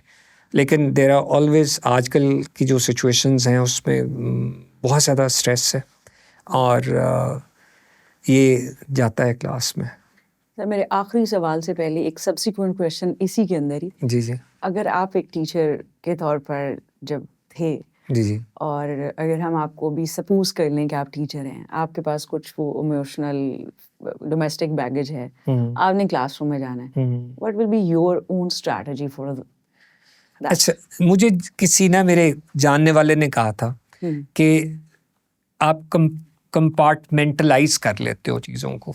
ये उनकी असेसमेंट थी मेरे बारे में, बिकॉज व्हाट हैपेंड वाज कि what ever was going on in school I never took it home. और ये इट्स नॉट, मैं इसका क्रेडिट नहीं लूँगा, it's something that is part of my personality. ठीक है, कि मैं ये कहूँ कि जी मैं जो घर पे हो गया वो स्कूल नहीं आया, जो स्कूल में हो गया वो घर नहीं गया। मतलब स्कूल में जो कुछ भी हुआ मुझे ज़रूरत नहीं है बात करने की जाके, क्योंकि they are not the people who will offer a solution, और या वो पार्ट ऑफ द सोल्यूशन नहीं है। ठीक है ना। तो व्हाट हैपन्स, तो अगर कोई ऐसी चीज़ होती है तो ये चीज़ बहुत शुरू में ट्रेनिंग में आ गई थी कि when you go to the class ना, that's the world is outside and you and your learners are inside. फिर वो और आपकी वो एक अलग दुनिया है, and that's where you are going to deal with them. ठीक है, तो वो मेरा ख्याल है कि वो इसके लिए as far as I am concern, तो मुझे कोई ऐसी कोई जो चीज़ें एम्प्लॉय नहीं वो नहीं हुई। ठीक है ना। तो यही मैं कहूँगा कि वो जब मैं क्लास में चला गया तो फिर क्लास है और फिर मैं। सर, ये जो आपने अभी बात की है कि आप उनको अलग अलग रखते हैं, कंपार्टमेंटलाइजेशन, जी जी ये सिर्फ स्कूल की सतह पर नहीं, हर शोबे के अंदर हम देखते हैं कि दफ्तर घर में और घर दफ्तर में, या जो भी आपकी वर्क प्लेस है वहाँ पर है, ये एक मिक्सिंग सी हुई हुई है। इवन पर्सनल लेवल पर हम देखते हैं कि प्रोफेशनल रिलेशंस पर्सनल और पर्सनल में वाले प्रोफेशनल में मिक्स मर्ज हो रहे होते हैं, बिल्कुल, जो कि कुछ केसेस में बाद में अच्छे कॉन्सिक्वेंसेस नहीं होते कि आपको नहीं मर्ज करना चाहिए, बिल्कुल नहीं करना लेकिन चाहिए। आप कंपार्टमेंटलाइज कर लेते हैं। तो सर, ये तो पूरे हमारे यहाँ का बहुत बुनियादी कॉमन और स्वेर मसला है कि हम चीज़ों को मिक्स कर लेते हैं। तो इसमें तो हम सबको बड़ी शदीद ज़रूरत है कि अगर हम आपकी तरह लकी नहीं हैं कि बाय डिफ़ॉल्ट कुदरत की तरफ से या जेनेटिकली कैरी कर रहे हैं, तो उसके लिए हमें बताइए कि फिर कोई रियाज़त, कोई मश्क, जिससे कुछ ना कुछ तो इसमें हमें अफाका हो सके। अच्छा, देखिए ये बड़ा एक जेन्युइन प्रॉब्लम है वेयर जो और हम एज स्कूल हेड्स या एज टीचर्स भी हमने एक्सपीरियंस किया कि वेयर जो लाइंस है ना वो ब्लरी हो जाती हैं। ठीक है ना। तो इसके ऊपर भी इस चीज़ को रियलाइज़ करते हुए व्हाट वी डू इज़ कि हम इसको एक तो at the start of the time जब हम हायर कर रहे होते हैं, हम उस वक्त लोगों से बात ज़रूर करते हैं। फिर इसकी ना रिपीटेडली बात होती है through our coordination meetings as well. हम ये कहते हैं कि ठीक है आप दोस्त बने, लेकिन उसकी जो रिपरकशंस होंगी उसकी रिस्पॉन्सिबिलिटी भी फिर आपकी होगी। ठीक है, आप अगर एक टीचर हैं तो आप अपनी टीचर और स्टूडेंट की रिलेशन में ही रहेंगे और उसको वहीं तक ही रखेंगे। इफ़ यू आर कोलीग्स तो यू विल बी कोलीग्स, और जब आप उसको स्पिल ओवर करेंगे ना तो उससे जो लाइन जो डिलीट होगी ना, तो उसके जो चीज़ें होने वाली हैं ना, तो वो फिर उसका कॉन्सिक्वेंस भी आपने बेयर करना है। वो you are not going to draw us in. लेकिन ये एक जेन्युइन चीज़ है जो कि मेरा ख्याल है कि हमें हम इसके ऊपर ना कंसिस्टेंटली बात करते हैं अपने टीचर्स के साथ भी, और अगर ऐसी सिचुएशंस आती हैं तो फिर the onus is on them. ठीक है, क्योंकि मेरा ख्याल है कि देखें, हमारे जब हम काम कर रहे होते हैं तो हमारे पॉइंट ऑफ व्यू वाले लोग होते हैं, तो हम बड़े जैसे अब्बास हुसैन हमें कहते थे कि जब हम जो बच्चे हमें अच्छे लगते हैं ना तो वो कत्ल भी कर दें तो हम उनको माफ़ करने पे तैयार होते हैं, और जो हमें बच्चा अच्छा नहीं ना लगता तो वो उसको तो वो हिले भी तो हमें बुरा लगता है। तो इसी तरीके से कोलीग्स के साथ भी होता है जी। ठीक है ना। तो लेकिन eight the end of the day हमें ये रियलाइज़ करना है कि देयर इज़ अ लाइन, ठीक है, कि ये हमारा रिलेशन है कि हम यहाँ पर कोलीग्स हैं और एज कोलीग्स हमने हमारा कन्वर्सेशन कैसे होनी है, कंडक्ट कैसे होना है, और जो इंटरेक्शन कैसे होना है। अगर हम उसको लाइंस को जहाँ पर भी वायलेट करेंगे तो फिर रिस्पॉन्सिबिलिटी हमारी है। The training has been given, awareness has been given, ठीक है, now it's up to you. लेकिन कुछ केसेस में ये लोगों के चैलेंजेस आते हैं और फिर वो स्पिल ओवर होते हैं और अनप्लेजेंट सिचुएशंस में डेवलप होते हैं। तो उसका वही है कि it's, I would come back to self reflection. Sir, मेरा आखिरी सवाल आपसे ये है कि being an educationist, being an teacher, a very intellectual person on the subject of education, आपका मुताला भी, मुलाकातें, ट्रेनिंग, सब कुछ, हमारी सोसाइटी में जो एक सबसे पहले चीज़ होनी चाहिए इस सिस्टम को बेहतर करने के लिए, जहां हमारे ज़्यादातर जो बच्चे हैं वो अच्छी तालीम लें और उनकी तरबियत भी हो, हमारे उसातिज़ा खुश हों और अपने टीचर होने पे फ़ख्र महसूस करें सोसाइटी में, वो पहली एक चीज़ क्या आप सजेस्ट करेंगे कि होनी चाहिए? मैं यहाँ पे ना जर्मन एग्जांपल दूंगा, वेयर टीचिंग के प्रोफेशन को उतना ही वैल्यू किया जाता है। या आप उसकी एग्जांपल ले लें, अच्छा मेरे ज़हन में नाम नहीं आ रहा, जिसको सबसे टॉप सिस्टम बोला जाता है एजुकेशन में, कौन से कंट्री को? फिनलैंड है। फिनलैंड का, ठीक है ना। अब वहाँ पर अगर आप देखें इवन इन जापानीज़ में, तो सबसे पहले क्या किया जाता है, स्टेट उस प्रोफेशन को वैल्यू देती है इन टर्म्स ऑफ कि वो उसको रिन्यूमरेशन में कहाँ पे रखती है। जैसे अगर जर्मनी में आपकी जो सैलरी है वो डॉक्टर के बराबर है, तो फिर आपका प्रोसेस भी उतना स्ट्रिंजेंट होगा, आपकी पीछे ट्रेनिंग भी उसी तरीके की होगी। जैसे फिनलैंड में 4 साल आप पूरी प्रॉपर ट्रेनिंग करके आते हैं, फिर आप ऑन जॉब ट्रेनिंग लेते हैं, then you become on this thing.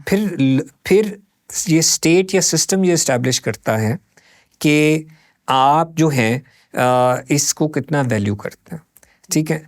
फिर ये है कि दूसरा ये कि जैसे हमने ये देखा कि हमारे यहाँ जो डिग्रेडेशन हुई पब्लिक सिस्टम की, तो public system should be there, ठीक है, वो स्ट्रेंथन करने की ज़रूरत। वो ये नहीं है कि ग्रेजुअली आप प्राइवेट स्कूल्स को, अभी आपने इस साल में देखा कि प्राइवेट स्कूल्स को पब्लिक स्कूल्स रन करने के लिए दिए जा रहे हैं। That means you are admitting कि भाई we are incapable of running basic needs, ठीक है ना। तो इस चीज़ की अहमियत को समझना एट द स्टेट लेवल वो ज़्यादा ज़रूरी है कि आप ऐसे सिस्टम्स डेवलप कर दें कि जो आपकी क्लास में या जो आपका मेमार है आपकी कौम का, वो किस वैल्यू, आप कैसे उसको वैल्यू करते हैं, आप उसको उस वैल्यू देने के लिए कौन से सिस्टम में से गुजारते हैं, ठीक है। And then the society will start valuing that person.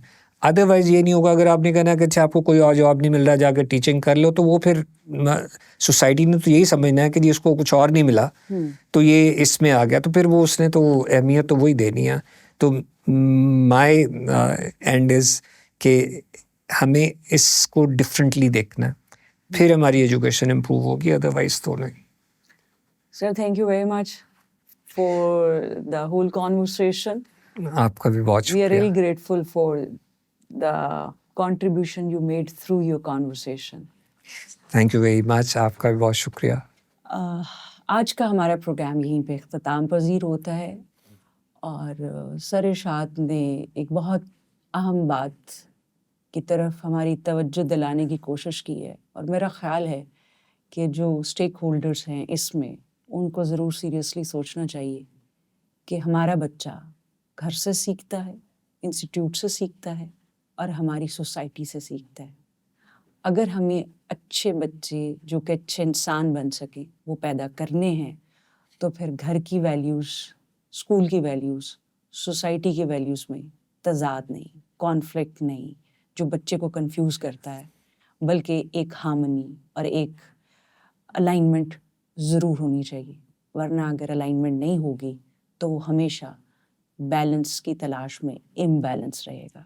और आखिरी चीज़ कि अगर आपको अच्छे बच्चे चाहिए तो अच्छे उस्ताद पैदा करने होंगे, क्योंकि क्लास के अंदर बच्चे के साथ उस्ताद वक्त गुजारता है।